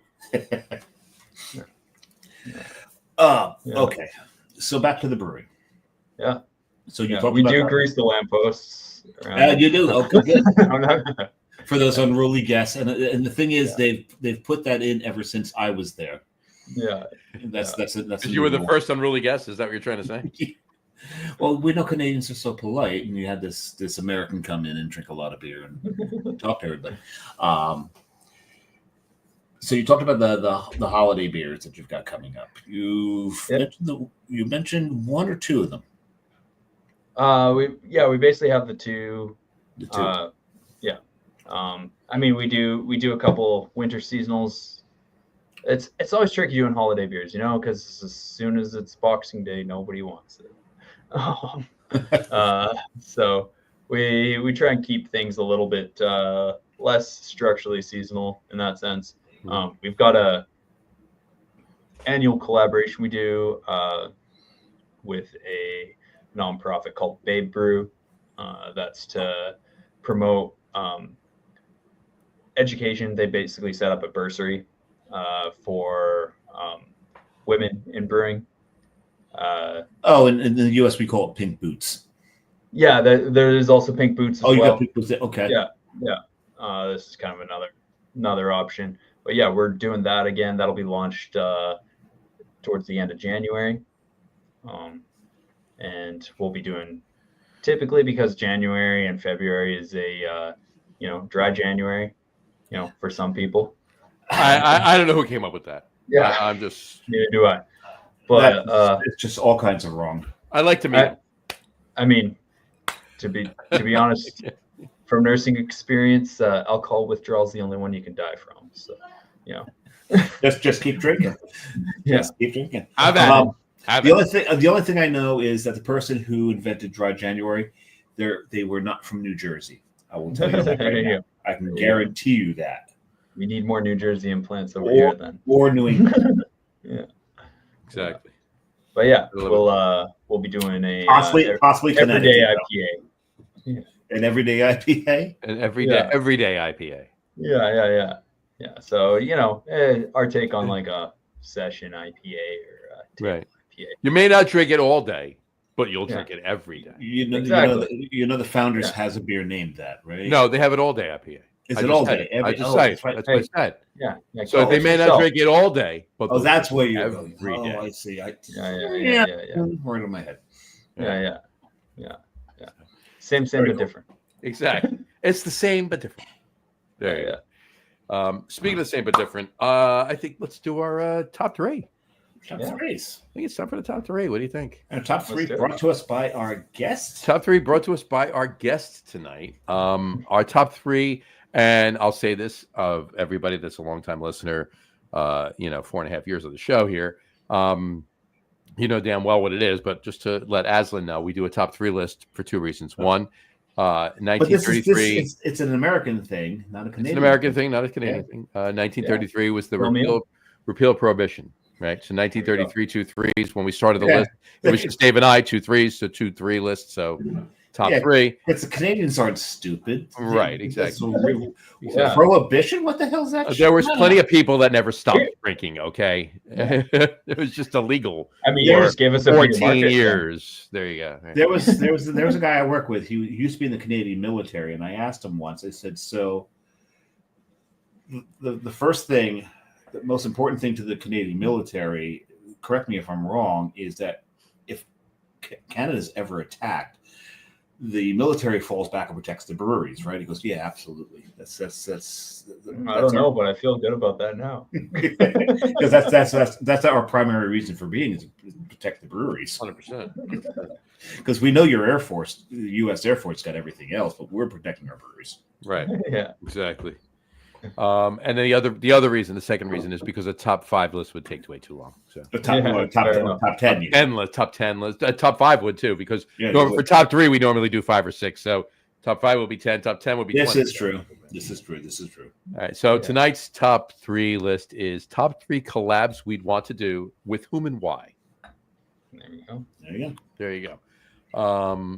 So Azlan, start us out. Yes, we would start with the Plus, it's your list, so there you go. Yeah, put me on the spot. Well, I don't know if you can see this hat here. Hook Norton. Okay, yeah. Hook Norton Brewery in Oxfordshire. They're celebrating their 175th year this year. Wow. They have their own proprietary yeast strain. One of England's like last surviving tower breweries. Oh, really? That's a place I would love to brew a beer with. So that's some real ale. Real ale, yeah. Real ale. Way more real than I can make it. Yeah, Oxford is an area I want to get into, and if we do, I've got to write that down because getting to that area is on my bucket list. Yeah. Because the bar that Tolkien and C.S. Lewis drank at is in that area. It's in Oxford, or yes, it's in Oxford. Cool, fair enough. Nice. Right. Okay, so your next one. My next one, I mean, bringing it back to the States, I think I'd probably want to brew beer with Kelsey McNair from North Park Brewery. He's very cool. He's, knocking it out of the park consistently on the IPA level. And it's like, yeah, you can learn from old people or old breweries, and they're old people. Sorry, Kelsey, are you listening? Sorry, we can learn from old established breweries, but also seeing what other people are doing. And learn from old people. Someone on air can learn from old people. Kelsey's a regular listener on the show, so you're in trouble. Yeah. I'm kidding. He's not. Yeah. Till now. He said what? Yeah. There you go. No, yeah. So more modern breweries that are doing neat hoppy beers. I think there's more than one way to skin a cat. Oh yeah. Hell yeah, absolutely. Oh yeah. Anyway, and I guess my last one would probably be Ufleku from Checha. Don't talk to me about Prague. Long story there. At any rate, but yeah, Ufleku, yes. They're world class for dark lager. So they're one of the OGs. Yeah. I was supposed to be there. You were there. No, I was supposed to be at Ufleku the day after my birthday. Actually, on my birthday, I was supposed to be there for the they do a cabaret once a month, and it just happened to fall on my birthday. Welcome, bienvenue. Welcome, bienvenue. That's French to Canadian. Well, you said cabaret. Yes. Oh, so you're going. It didn't pan out for a couple of reasons, but part of it was the German rail system, which is Germans are known for being highly efficient, not their rail system. They make fun of their own rail system, but yeah, I was supposed to go to Ufleku, never made it. I'm gonna go grab another beer though, because I want to go for it. Go grab another beer. Go for it. All right, Dave. So, you going 3, 2, 1, or doesn't matter? There's really no order to this. One of the ones is Brewdog. All right, fair enough. And the reason for Brewdog is they're out of their fucking minds. Well, yeah. And so if you want to brew something that's just I do want to brew something. It's been perfectly spot on all night long. He just times it well. But if you want to brew something that's just completely out there, that you don't think anybody else is going to want to do, Brewdog's going to do it. Brewdog's going to do it. Yeah. Okay. So I want to do something that I really just want to ferment sewage, and I want to age it in old oil drums. But I want to do it. With some toasted coconut and peanut butter. But what I want, but I also want to do it in the back of a Vanagon, driving through Chernobyl. Right. Yeah, you've digressed to their TV show that they used to have. Exactly, and but they'll do it though. They're like, yeah, okay, that sounds cool. I'm sorry, I didn't do the right. Oh yeah, that sounds cool. Oh my god, that was the worst Scottish accent. That was horrible. Oh wow. But we all get where you're going. But yeah, no. So the first one I put out there is Brewdog, just because you can brew anything with BrewDog. They're just they'll be like, yeah, that's cool. Mm-hmm. We'll do that. I still have 2 bottles left of the Strength by Numbers Eisbach that they brewed. They cost me $40 a piece, shipped. I remember. They're an ounce and a half each. Yeah. Okay. It's just shy of 120 proof Eisbach. Oof. Nice. So and I'm sorry. I got 3 of them. The first one I had was straight fire. I was just drinking alcohol. That's all. It was a little bit of flavor to it. It wasn't bad, but it was just so hot. Yeah, this needs to sit. And it's been 3 years, and I haven't had the other 2 yet. So I'm just sitting on them until I'll probably have one at 5 years and then one at 10 years. So we'll pack it. That was Dogfish Head or BrewDog? BrewDog. Yeah.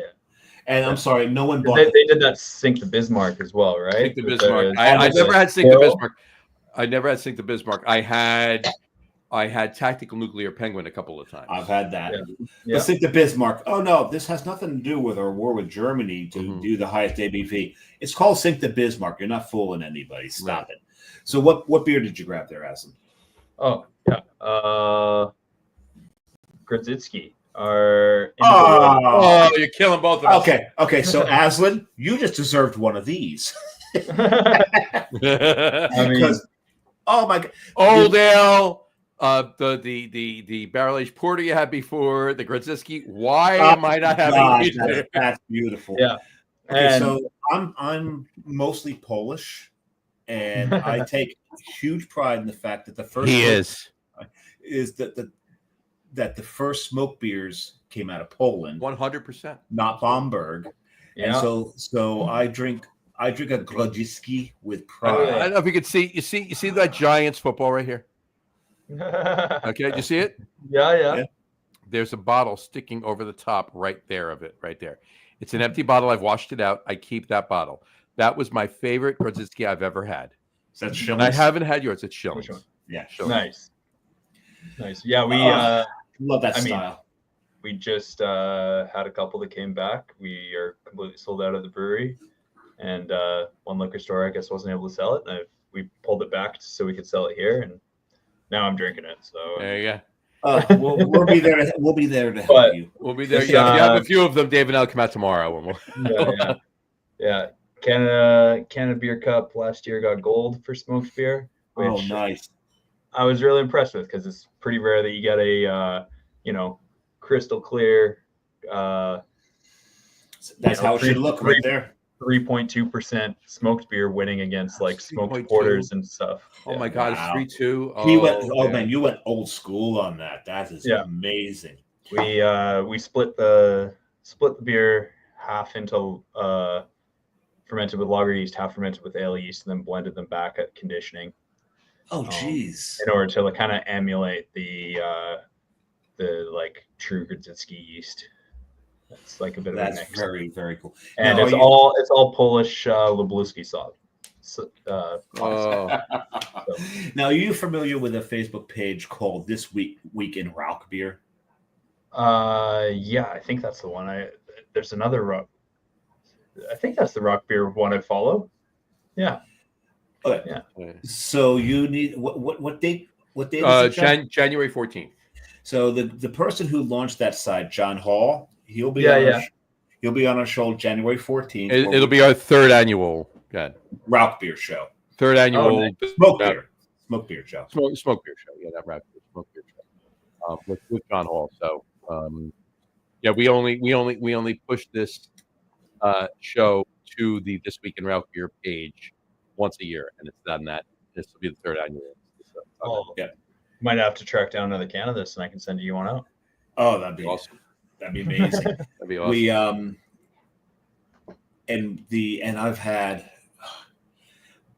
I've been to Eichling, Schrenkela. Yeah. Hold on.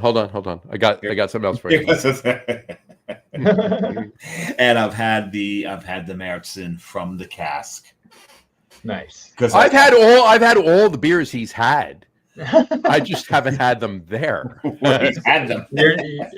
You're too busy doing the Lord's work, brewing making the stuff. Yeah.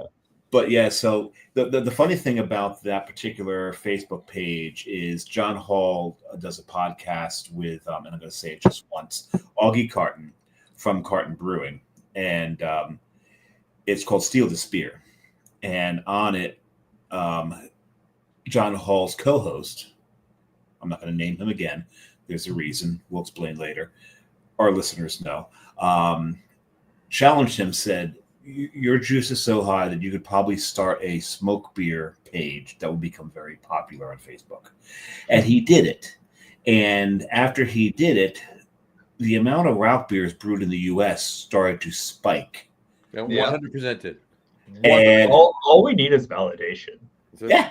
And so every time we do this show, we blame him for that or give him credit for it. However, I give him credit. You can blame him if you want. I'm giving credit for it. But so I do have the glass. I have mine. Nice. Mine's downstairs. I can't reach for mine, but so I'll drink out of that all night. We've already got John and I already have a bunch of beers set up for the show. I have 6 beers ready. I don't think I'm going to have all 6, but I have 6 beers. I think I've only got I think I only have the 2 right now. I've got to get a few more, but I'll give you one of my 6. There you go. There you go. But yeah, I think on the last show I did drink the Schilling Goloditsky. Nice. It's such a good beer. You did. Yes. That's one of the ones I have. I got that. You got that. How did you get that? How did you get that beer? I was at the brewery. That's a great beer. It's a great brewery too. It's right there. It's a beautiful brewery. It's a beautiful place to sit and drink a beer too. Nice. Okay, so I've put forth one of my. Okay. This was the last 20 minutes. Was your number 3? So let's get going. All right, I thought I was in a rush. I should have rambled more. Number 2, I've got to go with Avery. And the reason I got to go with Avery is these. If you want a beer that's just going to lay you out with one bottle. That's Avery. Avery and their ABVs are through the roof. They're also one of those fearless breweries. They're going to make what they want to make. They're going to make it at the ABV they want to make it. They're going to put it in the barrel they want to put it in. And I think that'd be a lot of fun. And the thing is, if you go in there and you brew with them, you're going to be stoned out of your goddamn mind while you're doing it. Yeah, because that's what they're all about. So there'd be a lot of fun. But my number 1 is because, to me, on the East Coast, it's one of the breweries that just epitomized micro craft beer back in the day, and that's Allagash. Allagash was one of those breweries that down here in Jersey we heard about. It's like, man, they're doing amazing things. And this is before they were able to distro. And you go up into New England just to find a bar that had it. I'd go to this place. Allagash White. Yeah. Well, Allagash White now is everywhere. Yeah. And it's a great way to take people who Blue Moon drinkers. Yeah, and bring them into real craft. Yeah. But there's this place. But literally, there's I'm actually loving it. There's more and more places that actually have done that. They've replaced their Blue Moon taps with Allagash White. As they should. Cool. It's a much better beer. Especially now that Budweiser in New Jersey distributes Allagash. Yes, you heard it right. Allagash is distributed by AB InBev in New Jersey. Wow. Yeah. That excites me and saddens me at the same time. But I found this since a year ago because of the one distributor that closed. Yeah, Hunterdon, right. But there was I found a place up near Cambridge. It's called Red Bones. It's a barbecue joint in Boston. Red Bones near Boston. And man, they had a lot of Allagash, but they had a lot of the micros from there. They had this great thing behind the bar. They had a wheel. It's like one of those wheels of fortune. And if you didn't know what you wanted to drink, they had all of the beers written on the wheel. And then just spin the wheel and you get whatever you got. Like half of them were Allagash. The coolest thing about this place, though, was the dessert. They had this thing called the White Trash Sundae. White Trash Sundae was just a bunch of ice cream sandwiches busted up, a whole bunch of whipped cream, and just a shit ton of maraschino cherries. And that was their white. How can you go wrong? That's awesome. It worked. Oh, yeah. But Allagash, the reason would be with Allagash is because they've got their cool ship program. They've got their barrel program. They do darks. They do lights. It's just everything that I've had out of there is enjoyable, and I would have. That's one I'd love to do with it. And there's also another reason. It's the only one of his three that actually has been on this podcast. So this is true. They have been on. Yeah. John, got the connection. What's that? You got the connections in the street. Yeah, exactly. It actually happened. Yeah. All right. So my top three. I'll go 3, 2, 1. And this is only because I did them in this order. No offense to number 3 and number 2, and not the number 1. But most everybody will understand why my number 1 is my number 1. But I might have a good guess. All right. So my number 3, and hold on to your guess, because before I say number 1, I'm going to ask you what your guess is. My number 3 is Sam Adams. I want to do a collab with Sam Adams. If I had thrown out breweries, right? If I had thrown out an honorable mention, it would have been Sam Adams, because they're the ones who brought me into craft beer. Yeah, I mean, they brought me into craft beer too. Jim Cook, he has brewed so many of the styles that I would have brewed and will still probably brew, but it's just his palate is my palate, and he's a great guy too. I've met him, I've drank with him. I'm not not diming him out, but I'm not dropping name dropping. Name dropping. There we go. Thank you. You seem like a pretty important guy. Yeah. No, he's lucky to have had a beer with you. I'm sure he is. I'm sure he feels that way too. But in any event, no, he's a really good guy, and he's done so much for the craft beer industry. Yes. He really has. And some of the styles, and he's brewed styles that there are people that are craft beer devotees that don't even know how many the styles that he's brewed. Cinderbach, amazing. A smoked Bach. Double Bach. Not a double Bach, it's a double Bach. So it's a double Bach. It's a double single Bach, right? So it's not a Doppelbock. It doesn't have those fruit notes, doesn't have all of that. Yep. It's a double. And he smoked it. All right. It was smoked Bach. It was amazing. Amazing. And and just and the one beer Utopias is great, and it is really, really amazing beer. And a lot of the other things he does, but one of the most amazing beers he's ever done was he brewed a Scotch ale, and I'm a big Scotch ale fan. I love Scotch ales. He aged it for 18 months in Macallan 18-year barrels. Okay, he aged a Scotch ale in Macallan 18-year barrels, and it was like a 15.5% beer. It was unbelievable. Smooth. You can't imagine how incredible this beer was. Okay, and I was fortunate enough to I was up at the brewery. And I'm in the barrel room with a bunch of people or whatever, and I actually somehow conned them into giving me a 64-ounce growler of the beer. So, but unfortunately, it was a growler, right? So I had to drink it relatively quick. Really quick. Yeah. And once you opened it all at once, yes. Pretty much. I finished it that night, yeah. So. Yeah. That was your one beer for the big beer. That was it, right, exactly. Anyway, so my number 2 is Weihenstephaner. I thought it was going to be your number 1, actually. No, that's my number 2. Now, what is my guess for number 1? Hold on one second. That was your guess for number 1. Yeah, Weihenstephaner is just the German styles they brew. I'm a huge German beer fan. I'm German, so I'm a huge German beer fan. Yeah. And I would love to do a collab with Weihenstephaner. My number 1. Dave, you want to guess this, even though you would have guessed Weihenstephaner? Think about the time of year it is. I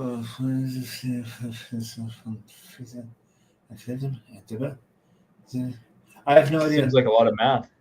No, that's not math. That's called mumbling. One of the breweries that I thought would be on your list. You do know what time of year it is. What's the first beer I'm going to have 2 weeks from tonight? Oh, okay. So I do think that one of your honorable mentions would have been the Shiel. Oh, 100%. I mean, I could have done a top 20 here. All right. Yeah, I know. I had to cut it down to.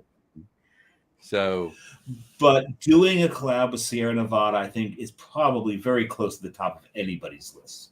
Yeah, Sierra Nevada would be my number one, and specifically, here's the thing. Yeah, Celebration. Here's the thing, right? If we did this top 3 list in April, it would have been different, right? But there's a different top 3 for every maybe, you know, I mean, Sam Adams probably still would have been on it, but maybe Vine Stefano wouldn't have been on it because we're coming out of beer season with German beers and everything else. Sierra Nevada with Celebration, me with Celebration. And again, I say this all the time on the show, but I'm just saying it to you, Azlan.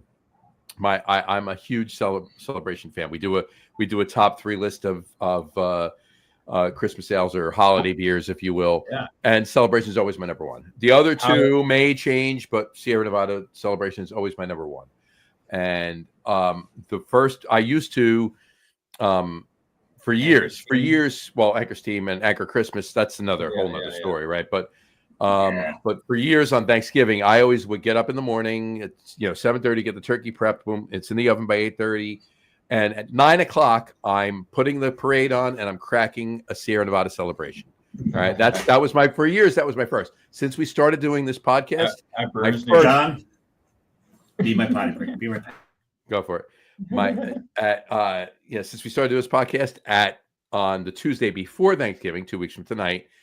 Is my first Sierra Nevada Celebration. My second one will be that in the morning that day. Man, but yes, Sierra Nevada's Bigfoot. That's like a beer that Bigfoot's amazing. I have. It's just one of those beers that like every time when I'm trying to explain to people the difference between like North American barley wine and English barley wine, I'm like, that's Bigfoot.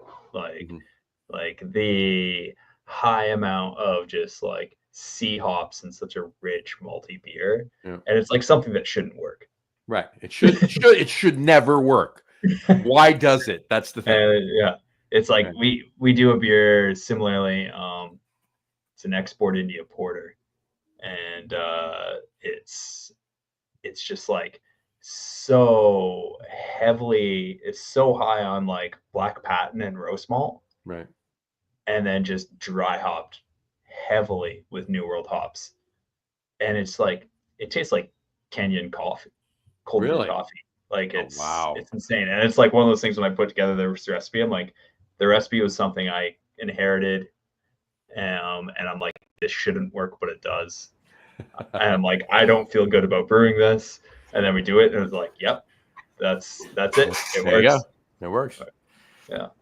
What was that? Yeah, no, I'm sorry, I missed that. We were talking about Bigfoot. Okay. Yeah, I mean, I have a few year vertical above of Bigfoot. I'll be honest with you.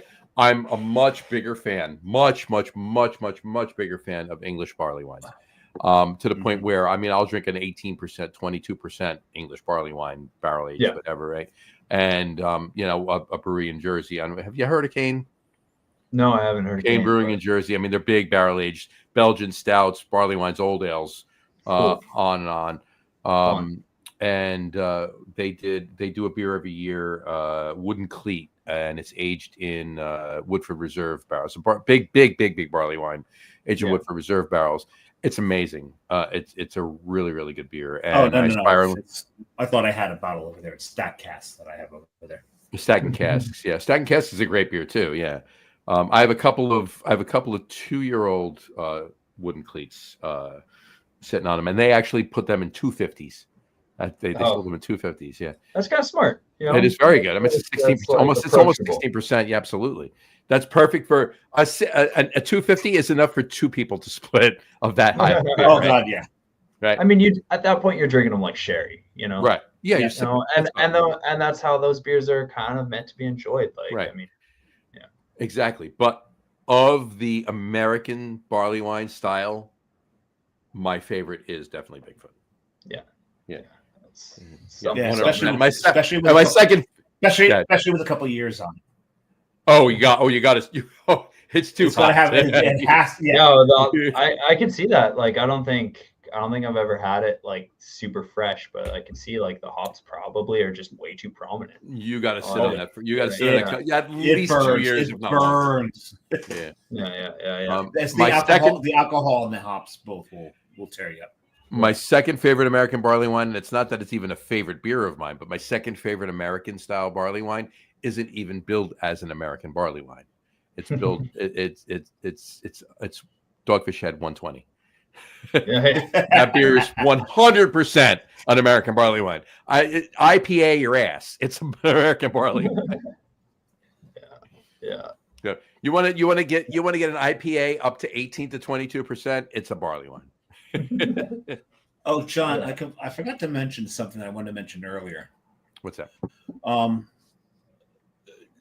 In the building that our guest is sitting in right now, right on tap, they have a rye bitter. Yeah, we still have a bit of it on. Yeah. Yeah, I thought that would be the reaction from John. Lucas is. Do you know the beer award, Best of Craft Beer, based out of Bend, Oregon? Yes, it got third place this year for rye beers there. That's awesome. And like having a low ABV beer compete in a category that's typically overrun by big ABV beers. I was like, oh, that's sweet. I'm glad it's recognized. Can you call off to Lucas to pour us a couple? Yeah. We'll get them shipped out.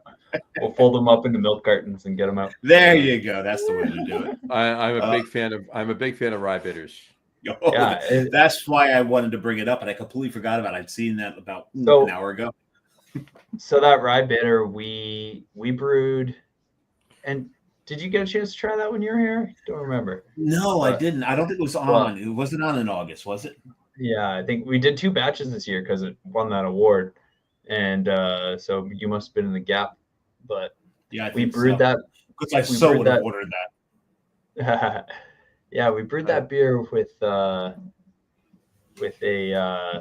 guy, Matt Leckie. He's the works with BSG, one of the main suppliers out here, but he used to work at Bass Brewing, and so it was like kind of working on that recipe with him as a bit of a collaboration. And I think it was like he was saying 12 years since he had been on a brew deck. Is that point? So he must have loved it, gotten back to it.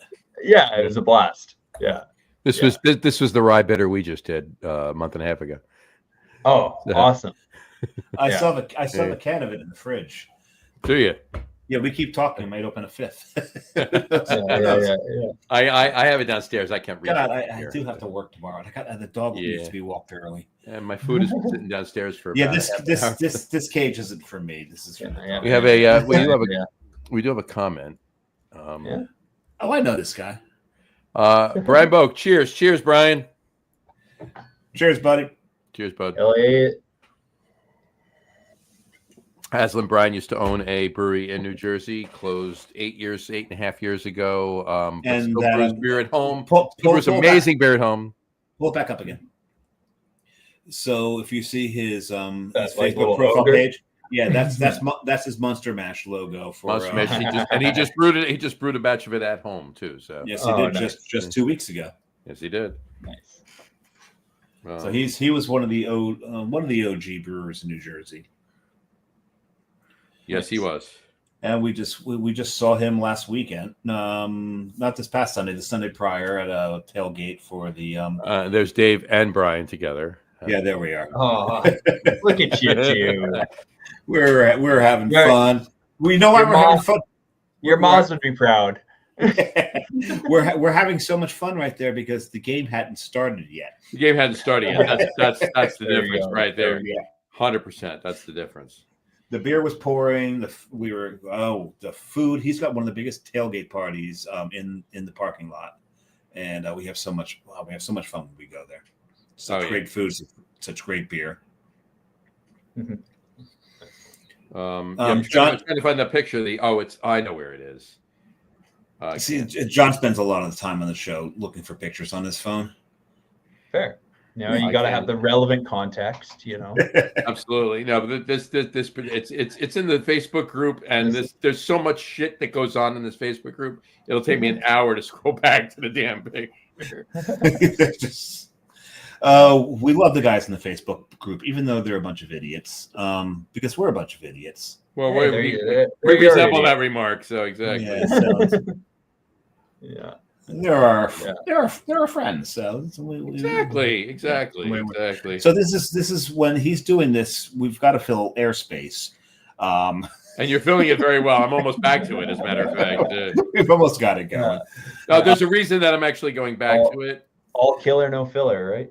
But yeah, exactly. but Brian put up another comment there, and because Brian was just down at Outer Banks in North Carolina, New Jersey, and geez, you didn't have that. He had a couple lost colonies at the. No, we drank that. Oh no, I drank that. We didn't. You didn't drink that. I drank that with him at the last tailgate before. Last tailgate before, we had a couple of others about the tailgate. So Lost Colony. If when I get down to the Outer Banks again, definitely have to find Lost Colony. Outer Banks is such a cool place when it's not being destroyed by hurricanes. It's seriously. Grim. What is like a big weather event in Vancouver? Oh, we're just waiting for the big one. We're like all of the West Coast. So what is the big one? It's like that'll be the earthquake that sinks everything to the ground. Oh, that one, where everything just slides right onto the sea. Yeah. So you guys are west of the San Andreas Fault where you are? I think so. Yeah, I'm not sure. I think it's more of a risk further south towards California, but of course it's. I remember hearing. I was listening to a stat this morning that it's the probabilities are getting slimmer and slimmer. Essentially, there you go. But when I can't find it. I can't find it also. If the fault does go, I think you see California slip off in the sea, and I think like Oregon, Washington, British Columbia will just all the volcanoes will explode. Yeah, perfect. I don't know if that'll. Then we'll get bigger ski mountains, right? Yeah, so the skiing is going to suck, but it's going to be warmer. There's that. You got that going for you, which is Dave. Dave, was a picture of me, you, and Brian when me and you were doing shots on Alert. I can't find it.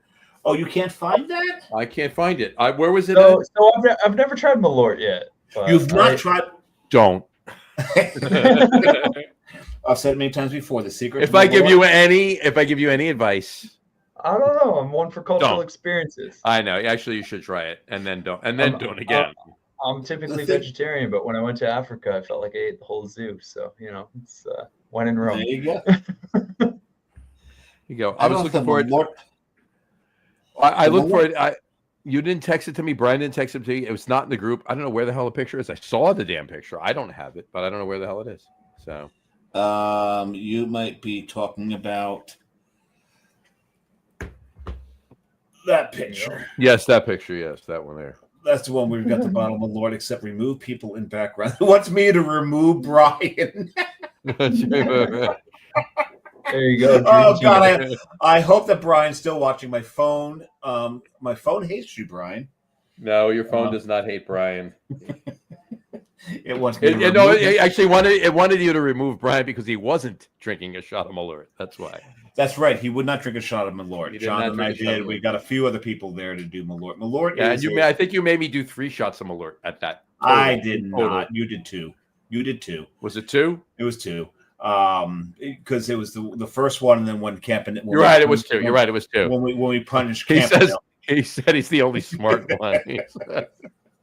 But Brian, think about the game we watched afterwards. Is that true now? Yeah. So Azlan, Malort is kind of a rite of passage, definitely in the Chicago area of the United States, but it has leached its way into the breweries, into brewery culture. Is it the East Coast Underberg or what? Yeah, pretty much. Yeah. No, Underberg's everywhere. Underberg is so you get Underberg in Vancouver, right? Few and far between. No, but yeah. So it exists. By the way, those of you listening to the audio podcast, those sirens are not coming after Dave because he pulled out Underberg. They're just going by his house. Are you sure about that? Are you sure? I'm not sure 100%, but I'm pretty sure. Yeah. That's actually the police. You can tell by the siren. It's the police. Yeah, of course. Yeah. Somebody's got to be watching 6 on Dave. Exactly. The dog's out there. The dog's got my back. But no, Malort. Brad said that's why I brought the high ABV beers. There you go. Because for the game to watch. That he knew. He's smart. He's smart. Very smart.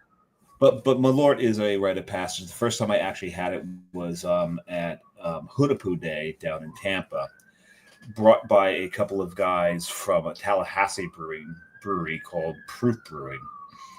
And that's the first time I had Malort. And they were actually quite surprised that I did not heave when I first put it down. My only reaction was, well, that's interesting.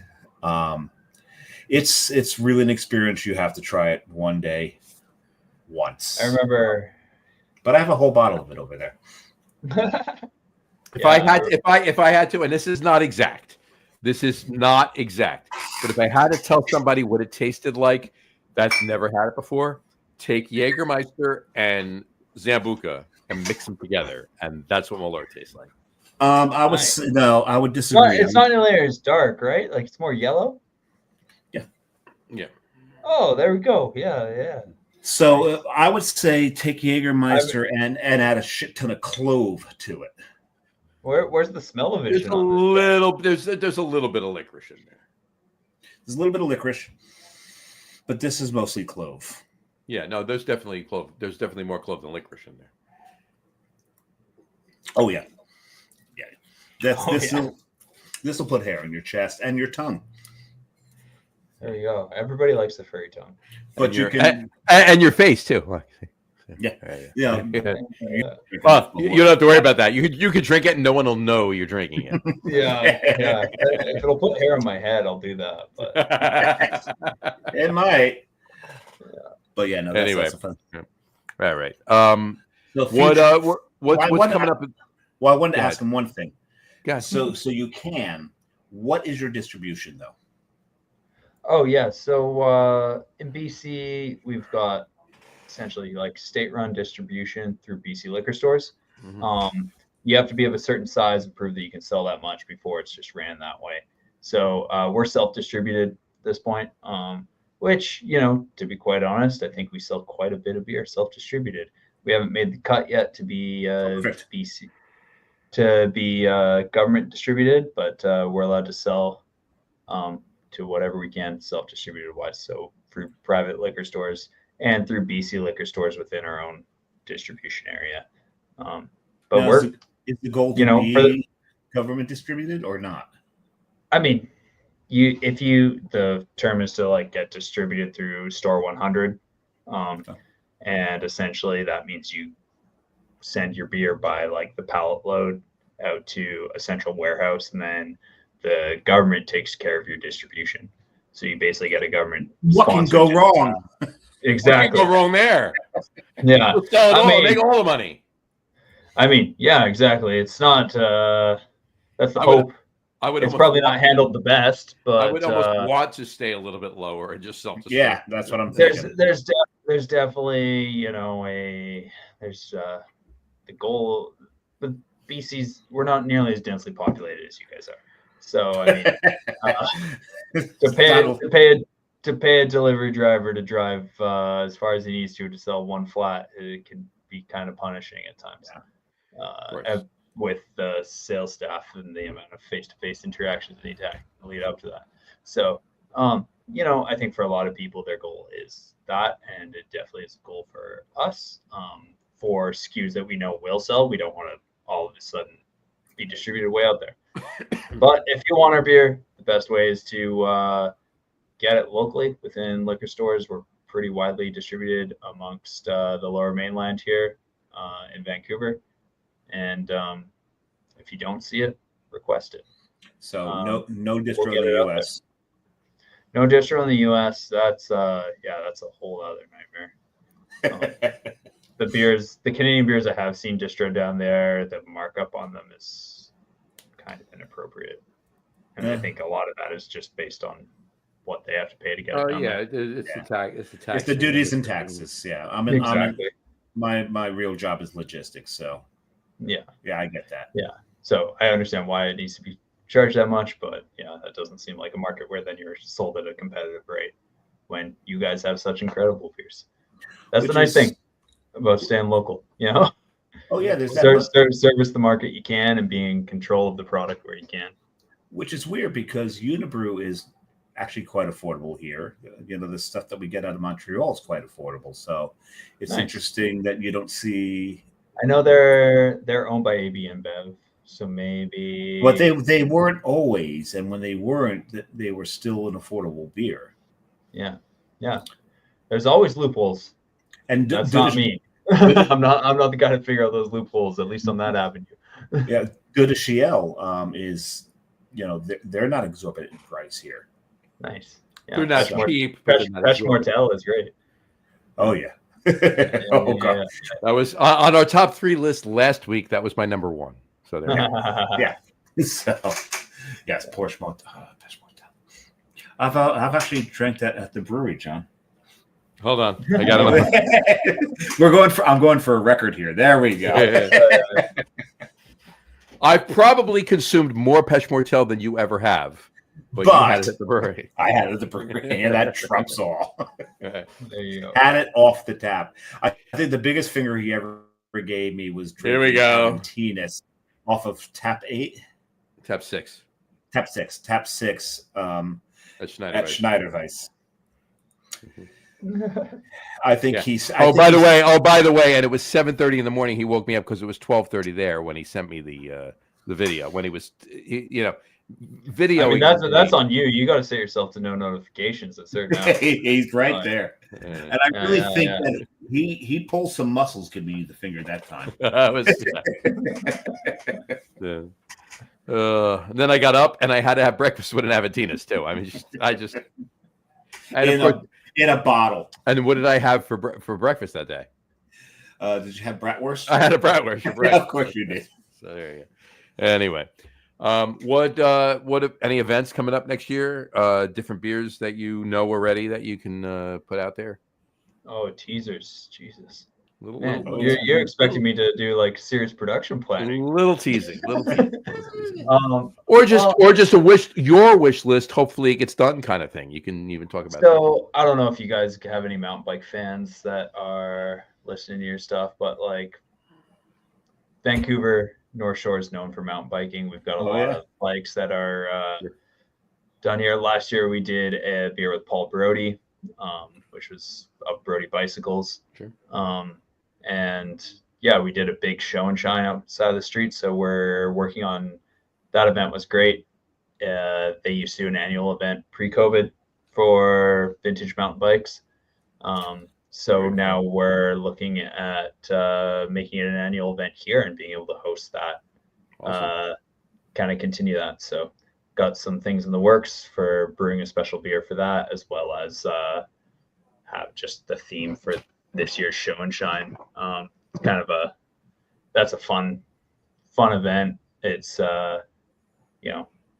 it's casual in the sense that it's like, I don't know, the event's as good as the community supports it, right? We had over 350 bikes registered last year. Wow.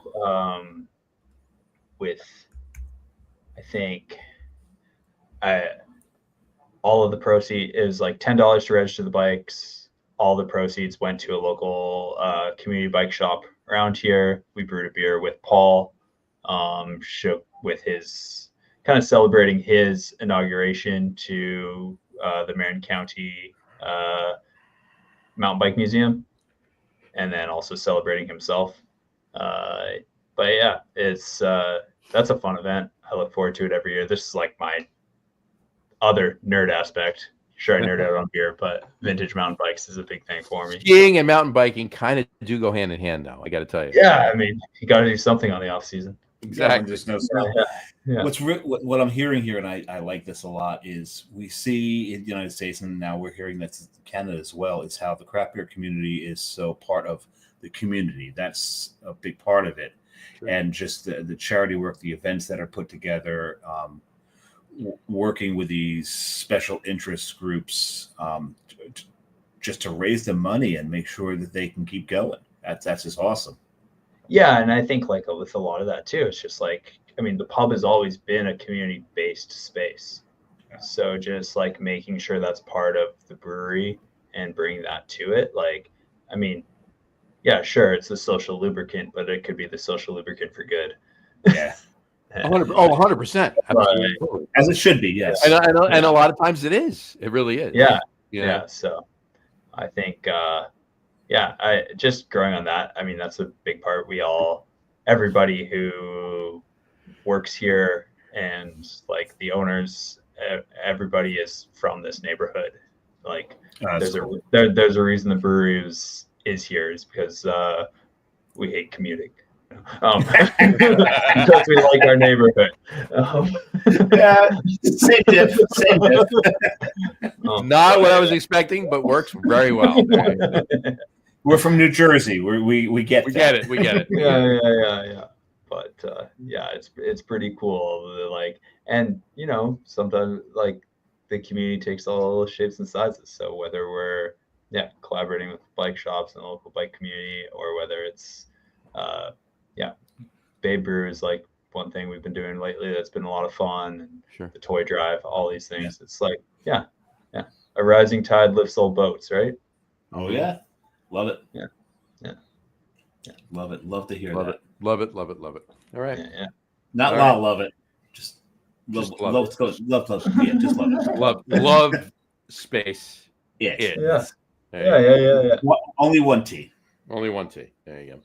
All right. Any last parting words for anybody listening about Main Street or yourself, for that matter? Words of wisdom. A quote from a Elizabethan poet. A quote from a Walt Whitman book. Anything. Yeah. What does American beer and sex in a canoe have in common? What's that? It's fucking close to water. There you go. There we go. That's what I wanted him to say it. I knew the answer to it. We know that one. We know that one damn well. Not anymore, though. You guys always beat us on the evening. Right. American macro lagers. It's interesting because, as you may have guessed, I travel quite a bit, and going around drinking here, there, and everywhere. You get to these breweries. Great song, by the way. One of my favorite Beatles songs. Here, there, and everywhere. Sure. They emulate a lot of the American styles because we took like the classic styles, Americanized them by just by making them bigger, bolder, stronger. Murka. Merca. Yeah. You get stuff like Giesinger in Germany, who is vying to be the next tent at Oktoberfest. Yeah. But you go to the brewery and they've got a hazy IPA on tap. It's the only time I was in Germany at all. You go to Germany and it's not like going to, Canada, the US, where there's a tap room, right? Yeah. It's a restaurant who is sponsored, who's they're the front house. Yeah, exactly. That's a good word for it. But Giesinger is different because you go to Giesinger and you walk in and they've got that board up. There's the board. There's the row of taps. There's a line. It's like, okay, so I'll take the hazy IPA. You grab your beer, you wander off. You keep your tab open. It's just like being in an American brewery. It's the only place in Germany or in Europe that I've ever been that was like that. It's just not a thing. So I have no idea where I was going with that. I'm not sure either. but he was talking about how Americans have taken all these styles, these classic styles, mostly some of the British styles, and just gone so overboard with them. Like we took, stout, and now we've got these pastry stouts, and we barrel aged them. And I love the barrel age. I can probably live without the pastry stout. Well, yeah, I mean, you take an imperial stout that you put a shit ton of candy and sugar and lactose in, but then you put it in a bourbon barrel and it's better. Right. So usually how about you just leave out all the candy and sugar and lactose and put just barrel age it? How about that? Have lactose stouts were they a thing in British Columbia? Oh yeah. It's all marketability. I mean, I think it's everywhere. You got to keep people captivated. Yeah, we see these trends. There's so many other adjuncts that you can put into these stouts before you barrel age them that are going to give them so much better flavor, other than just putting a shit ton of sugar in it. It really is. Yeah. Or a pallet of Twinkies. Yeah, well, sugar. Yeah. So, But yeah, whatever. But in any event, back to dial it back. Yeah, other than the American lager and canoe comment. Yeah, sorry. Yeah. No. That was perfect. Yeah, that was perfect. We own it. We get it. We get that. We own it. We're still apologizing for it with the stuff that. We're apologizing for other people, like because we don't. Right? But in any event, anything. No, we're apologizing for our country and the shit that we put in general. out there. Yeah, exactly. Actually, what we're apologizing for is fucking over the Czech Republic by stealing their beer and making it the most popular beer on the planet. And that's another podcast, though. Yes, that's a different podcast. Though. No, anyway. I mean, like, I think ultimately, like, I've mentioned to you guys before, like, I run a podcast. Talk about your podcast. Say what it is. Yeah, we do want to hear about it. Sorry. Yeah, it's called. I don't run it. Actually, I shouldn't take any credit for that. It's Darren Binema from Yellow Dog and Neighborhood Brewing. He's the guy he's the mastermind behind it. I'm a co-host. Was it Yellow Dog a rogue beer? Oh, it's Yellow Snow. Yellow Snow. Very, very different taste. But a Yellow Dog could make Yellow Snow. Yeah. Yellow Dog was the dog in Funny Farm. Yeah. There we go. Chevy Chase movie. Yeah, Funny Farm. Yeah. But anyway. It's I mean, it's a plug for my podcast or our podcast called Why This Beer. But also we just interviewed somebody, Tessa. She's the head brewer at Land and Sea Brewing, and I mean, I can't pretend like it's my phrase, but she was just saying brew onto others as you would wish to be brewed onto yourself. I mean, it's like make the beer that you want other people to make. And like that's like why we get to do cask beer. That's why we do old ales. That's why we do Grzycki's. We've got these other core products. And I'm behind you. I would 100% on that. I would love everybody to love our core products as much as I love them as well. I put a lot of thought into those too. I mean, I say our American Adjunct Lager Crush. That's the beer I think about all day, so nobody else has to. But it's like, brewing those things. It's fun. It's kind of like anthropological. It's learning. It's like taking a trip without leaving the farm. It's nice. It's all that stuff, Yeah. I love it. 100%. I'm right behind you with all of that, and her with all of that. That's awesome. Yeah. What's the name of the podcast again? It's called Why This Beer. Why This Beer. We'll pull up a link to it. It's on all of the podcast names. We'll pull up a link. Exactly. Put it on our Facebook page. That'd be great. Absolutely. Share it all around. 100%. Back and forth. All right. Stick around. Don't hang up yet. Don't hang up. What am I? 90. Don't sign off yet. We'll talk after the show. But on that note, we want to wrap up the show for today. We want to thank everybody for watching. And for those of you just listening to the audio podcast, thank you for listening. Don't forget to visit our website, www.lagerroom.com. That's LAGEROOM.com. And please remember, like us and follow us on all of our social media, Facebook, Twitter, Instagram, and of course our YouTube channel. All of them are at The Lager Room. Remember, we go live with the video podcast on Facebook, YouTube, X, and Twitch every Tuesday night around 6:30 p.m. Eastern Time. And for those of you who just want to listen to the audio podcast, you can do so on our audio host, Spreaker, as well as iHeartRadio, Apple Podcast, Spotify, Odyssey, Audible, Google Podcast, Amazon Music Podcast, TuneIn Podcast Addict, Castbox, Deezer, Podchaser, Notes. Trip during this. Pretty much anywhere you can find an audio podcast, you can find the Lager. That might be your first trip. I think it might be. I think it might be the first time you tripped up. It might be. Wow, anyway, mark that down. Mark that down. Write that, Jimmy. Write that down. There you go. And if you haven't done so already, please subscribe to more of those feeds, and you will never miss a show. Again, thanks for following along with us. Have a great rest of your week. Have a wonderful weekend, and we will talk to you next Tuesday night, folks. Take care. Cheers. What do we have next? Oh, I remember. Thanks, all. Next Tuesday night, Shilling Beer from Littleton, New Hampshire. Looking forward to that one. I've got a fridge full of Shilling beer. Yeah, as do I. So, all right. We're ready for him. That's my time for a break. There you go. Go ahead. Aslan, stick around for a second. We'll talk to you in a minute. Take care. Yeah. Cheers. Thank you. Cheers, everyone.